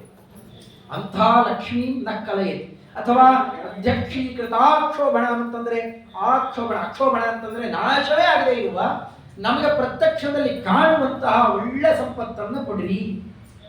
ಸರಿಯಾಗಿ ಅರ್ಥ ಮಾಡಿಕೊಂಡು ಬೇಡ್ತಾ ಇದ್ರೆ ಸಂಪತ್ತಿಗೆ ಕೊರತೆ ಇರೋಲ್ಲ ಅಂತ ಅನ್ನೋದನ್ನ ತೋರಿಸಿಕೊಟ್ಟಿದ್ದಾರೆ. ಇಂತಹದ್ದನ್ನ ಇನ್ನೊಂದು ಇದರ ಜೊತೆಯಲ್ಲಿ ಸೇರಿಕೊಂಡಿರುವ ಪದ್ಯ ಅಂತ ವರ್ಣನೆ ಮಾಡ್ತಾರೆ. ಇದಕ್ಕೆ ಟಿಪ್ಪಣಿ ಕೂಡ ಇಲ್ಲ. ಏನಾಗಾಹಿ ಸಮಸ್ತ ಶಾಸ್ತ್ರ ಪ್ರಥನ ರತ್ನಾಕರೋ ಲೀಲಯ ಏನಾಖಂಡಿ ಕುಮಾರಸು ಬಸುಹಡ ಸ್ತೋಮೋ ವಚಸ್ಸಾಯಕೈ ಏನಾ ಸ್ಥಾಪಿತ ಮಧ್ವಶಾಸ್ತ್ರ ವಿಜಯ ಸ್ತಂಭೋಧರ ಮಂಡಲೆ ತಂ ಸೇವೆ ಜಯತೀರ್ಥ ವೀರಮನಿಷಂ ಮಧ್ವಾಕ್ಯ ರಾಜಾಕೃತಂ. ಮಾನಪಾಚಾರ್ಯನ ಮಾಡಿದ್ರು ಅಂತಲೂ ಕೂಡ ಪ್ರಸಿದ್ಧಿ ಇದೆ. ಈ ಸ್ತೋತ್ರಕ್ಕೆ ಸೇರಿಲ್ಲ ಅಂತಲೂ ಕೂಡ ವಿವಾದ ಮಾಡ್ತಾರೆ. ಇನ್ನು ಹೆಚ್ಚಿದ್ದಲ್ಲ, ಅದು ಕೆಲವು ಹಸ್ತಪ್ರತಿಗಳು ನಮಗೆ ಸರಿಯಾಗಿ ಸಿಕ್ಕಾಗ, ದಾಖಲೆ ಸಿಕ್ಕಾಗ ಹೀಗೆ ಅಂತ ನಿಖರವಾಗಿ ಹೇಳಬಹುದು ಅದನ್ನ. ಒಟ್ಟಂತೂ ಇದನ್ನ ಪದ್ಯ ಜ್ಞಾನಿಗಳು ಮೊದಲಿಂದ ಹೇಳ್ತಾ ಬಂದಿರೋ ಪದ್ಧತಿ ಅಂತೂ ಇದೆ ಇದರ ಜೊತೆಯಲ್ಲಿ. ಅದರದ್ದು ಅರ್ಥ ಅದ್ಭುತ. ಜಯತೀರ್ಥರು ಅಂತ ನೋಡಿ ಮೊದಲೇ ಕೆಲಸ ಮಾಡ್ತಾ ಇದ್ರು, ಸೇನಾ ನಾಯಕರಾಗಿದ್ರು. ಹಾಗೆಲ್ಲ ರಾಜರಾಗಿ ಮೆರೆದವರು. ಅದು ಬಿಡುತ್ತಾ ಅಲ್ವೋ, ಎಲ್ಲೋ ಹೋದ್ರು ಆ ಸ್ವಭಾವ ಇದ್ದೇ ಇರುತ್ತಲ್ಲ. ಇಲ್ಲಿ ಹುಟ್ಟಿ ಬಂದಾಗಲೂ ಕೂಡ ದೊಡ್ಡ ಬಂತು ಅವರ ಆ ಕಾಲಕ್ಕೆ ಸೇನಾ ನಾಯಕರಾಗಿದ್ದವರು. ಸನ್ಯಾಸ ತಗೊಂಡು ಬಂದ್ರು ಅದೇ ಕೆಲಸ ಮಾಡ್ತಿದ್ರು. ಇಲ್ಲಾದ್ರೂ ಬಿಡ್ಬೇಕು ಬೇಡ್ರಿ, ಅದೇ ಕೆಲಸ ಮಾಡ್ತಾ ಇದ್ರು. ಜಯತೀರ್ಥ ವೀರಂ ಇಲ್ಲೋ ಅದೇ ಏನ್ ಮಾಡಿದ್ರು ಇಲ್ಲಿ? ಸನ್ಯಾಸ ತಗೊಂಡು ಬಂದ ಮೇಲೆ ಏನ್ ಮಾಡಿದ್ರು? ಸಮಸ್ತ ಶಾಸ್ತ್ರ ಕೃತರ ರತ್ನಾಕರ, ಸಮಸ್ತ ಶಾಸ್ತ್ರಗಳು ಅಂತ ದೊಡ್ಡ ಸೇನೆಗಳು, ಸಮುದ್ರದಂತಿರೋ ದೊಡ್ಡ ದೊಡ್ಡ ಸೇನೆ ಇದೆಯಲ್ಲ ಅದರಲ್ಲಿ ಮುಳುಗೆದ್ದು ಬರುವವರು. ಎದುರಾಳಿಯ ಸೇನೆ ಬರ್ತಾ ಇದ್ರೆ ಅಲ್ಲಿ ಏನಾದ್ರು ಮಾಡಲಿಕ್ಕೆ ಸಾಧ್ಯ ಇದೆಯಾ? ಆದ್ರೆ ಅಲ್ಲೂ ಸೇನಾಧಿಪತಿಯಾಗಿಯೇ ಇದ್ದಾರೆ. ಆಚಾರ್ಯರ ದೊಡ್ಡ ಸಿದ್ಧಾಂತದಲ್ಲಿ ಆಚಾರ್ಯರು ರಾಜನಂತೆ, ಪದ್ಮನಾಭ ತೀರ್ಥರು ಮಂತ್ರಿಗಳಂತೆ ಇದ್ರೆ ಅಲ್ಲಿ ಸೇನಾಧಿಪತಿಯಾಗಿರುವವರು ನಮ್ಮ ಜಯತೀರ್ಥರು ಇವತ್ತಿಗೂ ಹಾಗೆ ಇದ್ದಾರೆ. ಆ ಕ್ರಮದಲ್ಲಿ ಇರುವವರು. ಇನ್ನು ಏನಾಖಂಡಿ ಕುವಾದಿ ಸರ್ವ ಸುಭಟ ಸ್ತೋಮ, ದುರ್ವಾದಿಗಳು ಅಂತನ್ನುವ ಸುಭಟರು ಎದುರಾಳಿಗಳೇನಿದ್ದಾರೆ ಅವರನ್ನೆಲ್ಲ ತುಂಡರಿಸ್ತಕ್ಕಂಥವರು ತಮ್ಮ ಮಾತು ಅಥವಾ ಬಾಣಗಳಿಂದಾಗಿ. ಇನ್ನು ಮಧ್ವಶಾಸ್ತ್ರ ವಿಜಯ ಸ್ತಂಭವನ್ನ ಅಲ್ಲಲ್ಲಿ ಗೆದ್ದು ಗೆದ್ದು ವಿಜಯ ಸ್ತಂಭವನ್ನು ಸ್ಥಾಪನೆ ಮಾಡ್ತಾ ಇರುವಂತಹ ದೊಡ್ಡ ಮಧ್ವಶಾಸ್ತ್ರದ ದಿಗ್ಧಂತಿಯಾದ ಸೇನಾನಾಯಕ ಸೇನಾಧಿಪತಿ ಜಯತೀರ್ಥರು ಟೀಕಾಕೃತ್ಪಾದರು ಏನಿದ್ದಾರೆ ಅಂಥವರು ಸದಾಕಾಲ ಮುಖ್ಯ ಮಧ್ವಾಕ್ಯ ರಾಜಾಕೃತಂ, ಮಧ್ವರಾಯರು ಅಂತನ್ನುವ ರಾಜನಿಂದ ಆಧೃತರಾದವರು ನಮ್ಮನ್ನ ಬೆಳೆಸಲಿ ಬೆಳೆಸಲಿ ನಾನಾ ರೀತಿಯಲ್ಲಿ ಹರಿಸಲಿ ಅಂತ ಪ್ರಾರ್ಥನೆ ಮಾಡಿಕೊಂಡು ಸ್ತೋತ್ರವನ್ನ ಆಯ್ತು ಮುಗಿದಾಯ್ತು. ಅದೇ ಮುಗಿದಾಯ್ತು. ಸತ್ಯಪ್ರಿಯ ಯತಿಪ್ರೋಕ್ತಂ ಶ್ರೀ ಜಯಾರ್ಯಸ್ತವಂ ಶುಭಂ ಪಠನ್ ಸಭಾಸು ವಿಜಯೀ ಲೋಕೇಶ್ ಉತ್ತಮತಾಂ ಪ್ರಜೆ. ಸಭೆಗಳಲ್ಲಿ ಹೇಳ್ತಾ ಇದ್ರೆ ಅವನಿಗೆ ಪರಾಜಯವೇ ಇಲ್ಲ, ಅಂತಹ ಉತ್ತಮವಾದ ಜಯವನ್ನು ಪಡಿತಾನೆ. ಯದೀಯ ವಾಕ್ತರಂಗಾಣಾಂ ವಿಪುರುಷೋ ವಿದುಷಾಂತಿರ. ಇವತ್ತು ಯಾರೇ ಏನಾರು ಮುಂದೆ ಬರತಕ್ಕಂತಹ ವ್ಯಾಸರಾಜರು, ಮಂತ್ರಾಲಯ ಪ್ರಭುಗಳು, ವಿಜೇಂದ್ರ ಸ್ವಾಮಿಗಳಂತವರು ಏನಾರ ಬೇಕಾದ್ದು ತಾವು ಮಾತಾಡಿದ್ರು ಅದೆಲ್ಲ ಟೀಕಾಕೃತ್ಪಾದರ ದೊಡ್ಡ ಸಮುದ್ರ ಏನಿದೆ, ಮಾತಿನ ಸಮುದ್ರ, ಅದರ ಒಂದೊಂದು ಹನಿ ಅಷ್ಟೇ ಅಂತಾರೆ. ಅಂತಹ ರೀತಿಯಲ್ಲಿ ಇರುವಂತಹ ಜಯತೀರ್ಥ ಸುಧಾಕರ, ಜಯತೀರ್ಥ ಅನ್ನುವ ಅಮೃತದ ಕಡಲು. ಅಲ್ಲಿ ರಮಾನಾರಾಯಣ ಇದ್ದೇ ಇದ್ದಾರೆ. ಮತ್ತೆ ಸುಧೇ ಕಡಲಲ್ಲಿ ಇರಬೇಕು. ಅಂತಹ ಟೀಕಾಕೃತ್ಪಾದರು ನಮ್ಮನ್ನ ಬಿಡದೆ ರಕ್ಷಣೆ ಮಾಡಲಿ ಅಂತ ಪ್ರಾರ್ಥನೆ ಮಾಡಿ ಈ ಸ್ತೋತ್ರವನ್ನು ಪೂರೈಸಿದ್ದಾರೆ. ಅಂತಹ ಅದ್ಭುತವಾದ ಸ್ತೋತ್ರ ವಿಶೇಷದಲ್ಲಿ ನೈಮಿಕವಾಗಿ ಆ ನಮ್ಮ ಹೃದಯದಲ್ಲಿ ಒಮ್ಮೆ ಸುಳಿದು ಹೋಗ್ಬೇಕು. ಆ ಕಾಲ ಈ ಕಾಲ ಪರ್ವಕಾಲ ಆಗ್ಬೇಕು. ಅಷ್ಟು ಉಪಕಾರ ಮಾಡಿದ ಅದ್ಭುತವಾದ ಸ್ತೋತ್ರ ವಿಶೇಷ ಹೇಳ್ತಾ ಇದ್ರೂ ಸೊಗಸು. ಆ ಸ್ತೋತ್ರ ವಿಶೇಷವನ್ನು ಈ 3 ದಿವಸಗಳ ಕಾಲ ಯಥಾಶಕ್ತಿ ಹೇಳೋ ಪ್ರಯತ್ನ ಏನು ಮಾಡಿದ್ದೆ. ತುಂಬ ಇದೆ ಒಳಗಡೆ ಮರ್ಮಗಳನ್ನು ಬಿಡಿಸ್ತಾ ಹೋದ್ರೆ ಅಲ್ಲ ಆ ಗ್ರಂಥವನ್ನು ಇಟ್ಟುಕೊಂಡು ಇದು ಹೌದು ಅಂತ ನಾನು ಸಮರ್ಥನೆ ಮಾಡಿ ಕೂತ್ರೆ ತಿಂಗಳಾನುಗಟ್ಟಲೆ ಹೋಗುತ್ತೆ. ಅಷ್ಟು ಮಹತ್ವಪೂರ್ಣವಾದಂತಹ ಸ್ತೋತ್ರ ವಿಶೇಷ ಇದೆ. ಯಥಾಶಕ್ತಿ ಹೇಳೋ ಪ್ರಯತ್ನ ಮಾಡಿದ್ದೇನೆ ಅಷ್ಟೇ. ನಮ್ಮ ಆಚಾರ್ಯದಿಂದ ಊಟ ಕೂತಾಗ ನಮ್ಮ ಕೈಯಲ್ಲಿ ಬಾಯಿ ಮಾಡಿಸ್ಬೇಕು. ಊಟ ಕೂತಾಗಲೂ ಅದು ವ್ಯತ್ಯಾಸ. ತುತ್ತು ಇಂಥ ತುತ್ತು ಬಿಡಬೇಕು. ನಮಗೆ ಹೇಳಿದ್ರು ಸಮಾಸ ಹೇಳೋದು ಅರ್ಥ ಹೇಳಬೇಕಾಗ ನಾವು ನಮ್ಮ ಕಾಲಕ್ಕಾಗೋ 7-8 ಜನ ಎಲ್ಲ ವಿದ್ಯಾರ್ಥಿಗಳನ್ನ ಒಟ್ಟಿಗೆ ಮಧ್ಯ ಕೂತ್ಕೊಳ್ಬೇಕು. ಸುತ್ತಲೂ ನಾವೆಲ್ಲ ಕೂತಾಗ ಒಬ್ಬರಾದ್ಮೇಲೆ ಒಬ್ರು ಮುಂದಿನ ಶಬ್ದಗಳನ್ನ ಸಮಾಸ ಅರ್ಥ ಹೇಳ್ತಾ ಇರಬೇಕು. ಇದು ಭ್ರಾತ ಸಂಕಲ್ಪ ವಿದ್ಯಾ ದಶಾವತಾರ ಸ್ತುತಿ ಆ ಪ್ರತ್ಯೇಕ ಪಾಠ ಇಲ್ಲ. ಈಗ ಕೂತಾಗಲೇ ಮುಗಿಸ್ಬಿಡೋರು ಅದನ್ನು. ಆ ಕ್ರಮದಲ್ಲಿ ಏನು ಉಪಕಾರ ಮಾಡಿ ಆಗ ಅನುಗ್ರಹ ಮಾಡಿದ್ರು. ಬಾಲ್ಯದಲ್ಲಿ ಏನು ಹೇಳಿದ್ರು ಎಷ್ಟು ನೆನಪಿತ್ತೋ ಏನೋ ಅವ್ರು ಅನುಗ್ರಹ ಮಾಡಿದ್ರಲ್ಲ. ಒಂದೆರಡು ಅಕ್ಷರ ಹೇಳೋ ಪ್ರಯತ್ನ ಮಾಡಿದ್ದೇನೆ ಅಷ್ಟೇ. ಅದರಿಂದ ಇಲ್ಲಿ ಬಂದಂತಹ ತತ್ವಜ್ಞಾನ ಅಂತ ಅನ್ನೋ ದೊಡ್ಡ ಲಾಭ ಏನಿದೆ. ಎಷ್ಟು ಅವರು ಕೊಟ್ಟಂತಹ ಕಾರುಣ್ಯ ಅಂತ ಅವರ ಪಾದಸ್ಮರಣೆ ಮಾಡಿದ್ದ ಗುರುಗಳು ಎಲ್ಲ ಮೇಲೆ ಹೋಗ್ತಾ ಹೋದ್ರೆ ನಮ್ಮ ಜಲಹಳಾಚಾರ್ಯರು ಅವ್ರನ್ನ ಅಸಾಧ್ಯ ಕೊಂಡಾಡಿದ್ದಾರೆ. ಅದಕ್ಕೆಲ್ಲ ನ್ಯಾಯಸುಧಾ ಕಂಠಕೋದ್ಧಾರ ಅಂತ ಅದರ ಮೇಲೆ ಬೇಕಾಟ್ಟು ಗ್ರಂಥಗಳನ್ನು ಬಂದಾಗ ಅದ್ವೈತ ತತ್ವ ಸುಧಾ ನಿಮ್ದೆಲ್ಲ ಸುಧಾ ಅಲ್ವಾ, ಅದು ಕಂಟಕ. ಅದು ನಾವು ಅಮೃತ ಪಾನ ಮಾಡ್ತಾ ಕೂತಿದ್ದೇವೆ, ಪಂಚಾಮೃತ ಕುಡಿತಾ ಇದ್ದೇವೆ. ಮುಳ್ಳು ಬರ್ತಾನೇ ಇದ್ರೆ ಆ ಮುಳ್ಳು ತೆಗೆಯೋ ಕೆಲಸ ನಾವು ಮಾಡಿದ್ದೇನೆ. ಯಾಕೆಂದ್ರೆ ನಮ್ಮ ಹೆಸರೇ ಜಾಲಿ ಹಾಳ. ಅವರ ಹೆಸರೇ ಅದು ಕಟ್ಟಕೋದ್ದಾರ. ನಾನು ಅವರ ಹೆಸರೇ ಕಟ್ಟಕೋದ್ದಾರ ಅಂತ ಮುಳ್ಳು ತೆಗೆಯೋದೆ ಜಾಲಿ ಹಾಳ. ಜಾಲಿ ಮುಳ್ಳನ್ನ ಹಾಳು ಮಾಡ್ತಾ ತೆಗೆದುಹಾಕೋದು. ಅದಕ್ಕೆ ಅದನ್ನು ಮಾಡಿದ್ದೇವೆ. ನ್ಯಾಯ ಸುಧಾ ಕಟ್ಟಕೋದು ಹೆಸರಿಗೆ ತಕ್ಕಂತೆ ಬದುಕುದು. ಅಂಥ ನಿಷ್ಠೂರವಾದ ಟೀಕಾಕೃತ್ಪಾದರ ಸೇವೆ ಮಾಡಿದ ಮಹಾನುಭಾವರು ನಮ್ಮ ಪರಮಗುರುಗಳು. ಇಂತಹ ಎಷ್ಟೋ ಗ್ರಂಥಗಳನ್ನು ಕೊಟ್ಟವರು ಅವರ ಮೇಲೆ ಬಂದಿರತಕ್ಕಂಥವರು ಸತ್ಯಧ್ಯಾತ್ಮ ಶ್ರೀಪಾದ ಇಂಥವರನ್ನು ತಯಾರು ಮಾಡಿಕೊಟ್ಟವರು. ಅವರ ಮೇಲೆ ಎಲ್ಲ ದಾಸವರೆಣ್ಣದಾಗಲಿ ವಿಜಯರಾಯ ಎಷ್ಟು ಕೊಂಡಾಡ್ತಾ ಇತ್ತು. ಇದು ಆಶ್ಚರ್ಯ ನೋಡಿ. ಚಾತುರ್ಮಾಸ್ಯದ ಆರಂಭ ಜಯರಾಯ, ಮುಗಿಸೋದು ಅಂದ್ರೆ ವಿಜಯರಾಯ. ಅದು ಇಬ್ಬರು ಅಲ್ಲಿಗೆ ಆ ಸಿದ್ಧಾಂತಗಳೆಲ್ಲ ಹಾಗೆ ಇದ್ದಾರೆ. ಪುರಂದರದಾಸರು ಪುರಂದರೋಪನಿಷತ್ತು ಕೊಟ್ಟರು, ಅದಕ್ಕೆ ವ್ಯಾಖ್ಯಾನ ವಿಜಯರಾಯ ನಡೆಸಿದ್ರೆ. ಸರ್ವಮೂಲ ಗ್ರಂಥಗಳಿಗೆ ಜಯರಾಯರ ಟೀಕೆ ಅದೇ ಕ್ರಮದಲ್ಲೇ ದಾಸ ಸಾಹಿತ್ಯ ವ್ಯಾಸ ಸಾಹಿತ್ಯವನ್ನು ಬೆಳೆಸಿದವರು ಅವರೆಲ್ಲರೂ ಕೊಂಡಾಡಿದ್ದಾರೆ. ಮತ್ತೆ ಟೀಕಾಕೃತ್ಪಾದವನ್ನು ಕೊಂಡಾಡದೇ ಇದ್ದವರು ಯಾರಿದ್ದಾರೆ? ಇತ್ತೀಚಿನವರು ಯಾರೋ ಒಂದಷ್ಟು ನಾಲಿಗೆ ತೆಗಿಬೇಕಂತೆ. ಎಲ್ಲಾ ವಿಜ್ಞಾನಿಗಳು ಅವರಿಗೆ ಬಗ್ಗೆ ಬಂದವರೇ. ಮಂತ್ರಾಲಯಗಳಾಗಲಿ, ಜೀವ ಸ್ವಾಮಿಗಳು, ಉತ್ತಮ ಶ್ರೀಪಾದಗಳು, ವ್ಯಾಸರಾಜರು, ವಾದಿರಾಜರಂತಹ ಮಹಾನುಭಾವರು ಅವರನ್ನು ನಾನಾ ರೀತಿಯಲ್ಲಿ ಶ್ಲಾಘನೆ ಮಾಡಿದ್ದಾರೆ. ಶ್ರೀಪಾದರಾಜರೇ ಮೊದಲಾದ ಎಲ್ಲ ಜ್ಞಾನಿಗಳಿಂದ ಶ್ಲಾಘ್ಯರಾದಂತಹ ಸರ್ವಜ್ಞ ಕಲ್ಪರು ಅಂತಲೇ ಅವರನ್ನು ಕರೆಯತಕ್ಕಂತಹ ಟೀಕಾಕೃತ್ಪಾದರು ಅವರು ಸೇವೆ ಮಾಡುವ ಪದ್ಮನಾಭತೀರ್ಥರು. ಅದರಂತೆ ಆದಿತ್ಯರ್ಥ ಭಗವತ್ಪಾದಾಚಾರ್ಯರ ಪಾದಕ್ಕೆ ಇದನ್ನೆಲ್ಲ ಒಪ್ಪಿಸ್ತಾರೆ. ಅಂತಹ ಆಚಾರ್ಯರು ಅವರೇ ವಿಮೂರ್ತಿಗಳು, ಅವರೇ ಭಗವದ್ಮೂರ್ತಿಗಳು. ಒಳಗಡೆ ಉಸಿರಾಡಿಸ್ತಕ್ಕಂತಹ ಭಾರತೀಯ ಮುಖ್ಯ ಪುರಾಣಗಳು ಹೃದಯದಲ್ಲಿ ಸದಾ ಭಗವಂತನಿಗೆ ಯಾವ ರೀತಿಯಲ್ಲೂ ಕೂಡ ಅಪಚಾರ ಆಗದೆ ಇದ್ದರೆ ನಿರಂತರ ಸೇವೆ ಮಾಡ್ತಾ ಕೂತಿದ್ದಾರೆ. ಅಲ್ಲ ಆನಂದಮಯ, ಅವರು ಯಾವುದೇ ರೀತಿಯಲ್ಲಿ ವ್ಯತ್ಯಾಸದಲ್ಲಿ ಕೂತಿದ್ದಾರಲ್ಲ ಅಂತಹ ನಮ್ಮ ಸ್ವಾಮಿ ಕೊಂಡಾಡಿಸಿಕೊಂಡಿರ್ತಕ್ಕಂತಹ ಸೀತಾಪತೆ ರಾಮಚಂದ್ರ, ರುಕ್ಮಿಣಿ ಸತ್ಯಭಾಮ ಸಮೇತ ವೇಣುಗೋಪಾಲಕೃಷ್ಣ, ಅದರಂತೆ ಬಾದರಾಯಣಾದಿ ಅನಂತ ರೂಪಿಯಾದಂತಹ ಸಾಕ್ಷಾತ್ ಶ್ರೀಪತಿ ಶ್ರೀವಲ್ಲಭ ರಮಾವಲ್ಲಭ ಅವರು ಬಹಳ ಪ್ರೀತಿಯಾದ ನಾಮಧೇಯ ಹರಿ ಆತ ಪ್ರೀತನಾಗಲಿ. ನಮಗೆ ಮತ್ತಷ್ಟು ಇಂತಹ ಜ್ಞಾನಿಗಳ ಆರಾಧನೆಯ ಮೂಲಕ ಆತನ ತತ್ವಜ್ಞಾನವನ್ನು ಕೊಟ್ಟು ಇಂತಹ ಘೋರವಾದಂತಹ ಕೊಡುಗು ಪ್ರಪಂಚದಲ್ಲೂ ನಾವು ಈ ಸಂಸಾರಕ್ಕೆ ಸಿಲುಕದೇ ಇದ್ದಂತೆ ಮಾಡಿ ತನ್ನ ಪಾದಕ್ಕೆ ಹಾಕಿ ನಮ್ಮನ್ನು ಉದ್ಧಾರ ಮಾಡಲಿ ಅಂತ ಪ್ರಾರ್ಥನಾ ವಿಶೇಷವನ್ನು ಸಲ್ಲಿಸ್ತಾ ವಾಕ್ಯಾಪಾರವನ್ನು ಭಗವಂತನ ಪಾದಕ್ಕೆ ಮುಖ್ಯಪ್ರಾಣ ದೇವರ ಎದುರುಗಡೆಯಲ್ಲಿ ಇವತ್ತು ನನ್ನ ದೊಡ್ಡ ಭಾಗ್ಯ ಇದೆ. ಹುಂದಪ್ಪ ಅಂತ ಯಾರ್ಯಾರು ಏನೇನೋ ಮಾಡ್ಕೋತಾರೆ. ನನ್ನ ಹುಂದಪ್ಪ ನಿಜವಾಗ್ಲೂ ಬಹಳ ಅನ್ಕೊಂಡಿರ್ತೇನೆ. ಪ್ರಾಯ ಅದಕ್ಕೆ ನಮ್ಮಪ್ಪ ಜಯತೀರ್ಥ ಅಂತ ಹೆಸರಿಟ್ಟು ಟೀಕಾಕೃತ್ಪಾದರ ಶಾಸ್ತ್ರ ಸೇವೆ ಮಾಡಲಿ ಅಂತಲೇ ಆ ಹುಟ್ಟಿದ ದಿವಸದಿಂದಲೂ ಅದೇ ಆಸೆ ಇಟ್ಟುಕೊಂಡು ಆ ಕ್ರಮದಲ್ಲಿ ನಮ್ಮ ತಂದೆಯವರ ಆಸೆ ಇವತ್ತು ನಾ ಇವತ್ತೇನಾದ್ರು ಮಾತಾಡಿ ಅದು ಪೂರ್ಣ ಅವರ ಕನಸು. ಅದೇ ಹೆಸರಿಟ್ಟು ಅವರ ಪಾದ ಸೇವೆ ಮಾಡ್ತಾನೆ ಕಡೆಯ ದಿವಸ ತನಕ ಬದುಕಬೇಕು. ಆ ಕ್ರಮದಲ್ಲಿ ಆ ರೀತಿಯಲ್ಲಿ ಹಡದ ತಾಯಿ ಆ ಕನಸು ಕಂಡಂತಹ ನಮ್ಮ ತಂದೆ ಅವರಿಗೆ ಶರೀರ ಇವತ್ತು ಕೊಟ್ಟಿದ್ದು ನಿಜವಾಗಿ ಸಾರ್ಥಕ ಅಂತ ಅನ್ಕೊಳ್ತೇನೆ. ಕಾರಣ ಇವತ್ತು ಅವರ ಹೆಸರಿಟ್ಟುಕೊಂಡು ಅವರ ಗ್ರಂಥಾಧ್ಯಯನ ಮಾಡಿ ಅದರ ಪಾಠ ನಡೆಸ್ತಾ ಇವತ್ತು ಅವರ ಹೆಸರು ಹೇಳುವಷ್ಟಾದ್ರೂ ಒಂದು ಯೋಗ್ಯತೆ ಇದೆ ಅಂತಾದ್ರೆ ಎಷ್ಟು ಅವರ ಪರಮಾನುಗ್ರಹ ಅಂತಂದ್ರೆ ಪ್ರಾಯ 25 ವರ್ಷ ಆಗಿದೆ ದರ್ಶನಕ್ಕೆ ಹೋಗಿರಲಿಲ್ಲ. ದರ್ಶನಕ್ಕೆ ಅಂತ ಹೋಗ್ಬೇಕಾಗಿದ್ರೆ ಒಳಗಡೆಯಲ್ಲಿ ಮನಸ್ಸಿನಲ್ಲಿ ಅಳಕು. ಇಷ್ಟು ವರ್ಷ ಆಗಿದೆ ಅವರ ಗ್ರಂಥಾಧ್ಯಯನ, ಅದೇ ಹೆಸರು, ಅವರ ಆರಾಧನೆ ದಿವಸ ಬಂದಿತ್ತು. ಯಾಕೆ ಹೀಗೆ ಮಾಡಿಬಿಟ್ಟೆ ಅಂತ ಒಳಗಡೆಯಲ್ಲ ನೋವಲ್ಲಿ ತತ್ವಸಂಖ್ಯಾನ ತತ್ವವೇಗವೆಲ್ಲ ವಿದ್ಯಾರ್ಥಿಗಳು ಚೆನ್ನಾಗಿ ಬಾಯಲ್ಲಿ ಮಾಡಿಸಿ ಸಮಗ್ರ ಸಂಸ್ಕೃತದಲ್ಲ ಅನುವಾದ ಮಾಡಬೇಕು ತಗೊಂಡು ಪಾದಕ್ಕೆ ಹಾಕ್ತೇನೆ. ಅವ್ರು ಏನ್ ಕಾಲದಲ್ಲಿ ಬಂತು, ಮನೆಗೆ ಬರೋದು ಒಂದು ಸ್ವಲ್ಪ ದಿವಸದಲ್ಲಿ ಮನೆಯೊಳಗೆ ಗರ್ಭಿಣಿ ಅಂತ ಸುದ್ದಿ ಬಂತು. ಇಷ್ಟು ಟೀಕಾಕೃತ್ಪ ಆದ್ರೆ ಇವತ್ತಿಗೂ ಅನುಗ್ರಹ ಮಾಡಿತಾ ಅಲ್ಲಿ ಕೂತಿದ್ದಾರೆ ಅಂತ ಆದಾಗ ನಾವೇನು ಹೇಳಲಿಕ್ಕಿದೆ ಅದನ್ನ ಬರೀ ಬಾಯಿ ಮಾತಲ್ಲೇ ಹೇಳೋದಲ್ರಿ. ಇವತ್ತಿಗೂ ನೈಜವಾಗಿ ಭಕ್ತಿ ತೋರಿಸಿದರೆ ಸರ್ವಾತ್ಮನ ರಕ್ಷಣೆ ಮಾಡ್ಲಿಕ್ಕೆ ಆ ಮಹಾನುಭಾವರು ಇದ್ದೇ ಇದ್ದಾರೆ. ನಾವು ಆ ಕಡೆಯಲ್ಲಿ ಲಕ್ಷ್ಯ ಕೊಡ್ತಾ ಇಲ್ಲ, ಅಷ್ಟೇ ಸುಮ್ಮನೆ ಜಾಡಿಸಿಕೊಂಡು ಬೆಂದ ಹಾಕೊಂಡು ಓಡಾಡ್ತಾ ಇದ್ದೇವೆ. ಇಷ್ಟೆಲ್ಲ ಪರಮಾನುಗ್ರಹ ಮಾಡಿ ನಿರಂತರ ನಮ್ಮನ್ನ ಜಯಶೀಲರನ್ನಾಗಿ ಬೇಕಾದ ಒಂದು ಪರಾಜಯ ಹೊಂದಿಸಬೇಕು ಅಂತ ಏನೇನು ಪ್ರಯತ್ನ ಕೇಸು ಗೀಸು ಹಾಕಿ ಬೇಕಾದೆಲ್ಲ ಮಾಡ್ತಾ ಇದ್ದಾರೆ. ಟೀಕಾಕೃತ್ಪಾದರ ಪರಮಾನುಗ್ರಹ ಆ ಹೆಸರಿಗೆ ಅಪಮಾನ ಆಗಬಾರದು ಅಂತ ರಕ್ಷಣೆ ಮಾಡ್ತಾ ಇದ್ದಾರೆ ಅಂತ ಕಾಣುತ್ತೆ. ಆ ಟೀಕಾಕೃತ್ಪಾದರ ಅನುಗ್ರಹ ಇವತ್ತು ಅವ್ರ ಬಗ್ಗೆ ಕೊಂಡಾಡೋದು ಅಂತಂದ್ರೆ ಅದು ಇಂತಹ ಒಳ್ಳೆ ಸ್ಥಳದಲ್ಲಿ ಸಾತ್ವಿಕರ ಎದುರುಗಡೆಯಲ್ಲಿ ನಿಜವಾಗಿಯೂ ಇಲ್ಲ ಅಂದ್ರೆ 40 ಆಯ್ತು 41 ಆಯ್ತು ನೆನೆಸ್ಕೊತಾ ಇದ್ರೆ ಭಯ ಆಗ್ತಾ ಆಗುತ್ತೆ. 40 ಅಂದ್ರೆ 40 ಅಂತಂತಾರೆ, ಈಗ ಆರ್ಟ್ ಅಂತಾರೆ. ಇದೆಲ್ಲ ಅಲ್ಲಿ ಎಲ್ಲ ಅದು ದುಃಖ ಪಡಬೇಕೇ ಹೊರತು ಅದು ಹಬ್ಬ ಅಲ್ಲ.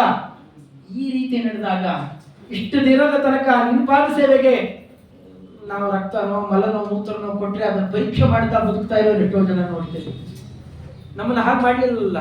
ಮುಟ್ಟಿದ್ರೆ ಸಾಲಿಗ್ರಾಮ, ತೆಗೆದರೆ ಪುಸ್ತಕ, ಮಾತಾಡಿದರೆ ವೇದಶಾಸ್ತ್ರಗಳ ಪಾಠ ಪ್ರವಚನ, ಈ ಕ್ರಮದಲ್ಲಿ ಸಾರ್ಥಕವಾಗಿ ಬದುಕು ನಡೆಸ್ತಾ ಇದ್ದಾನೆ ಸ್ವಾಮಿ.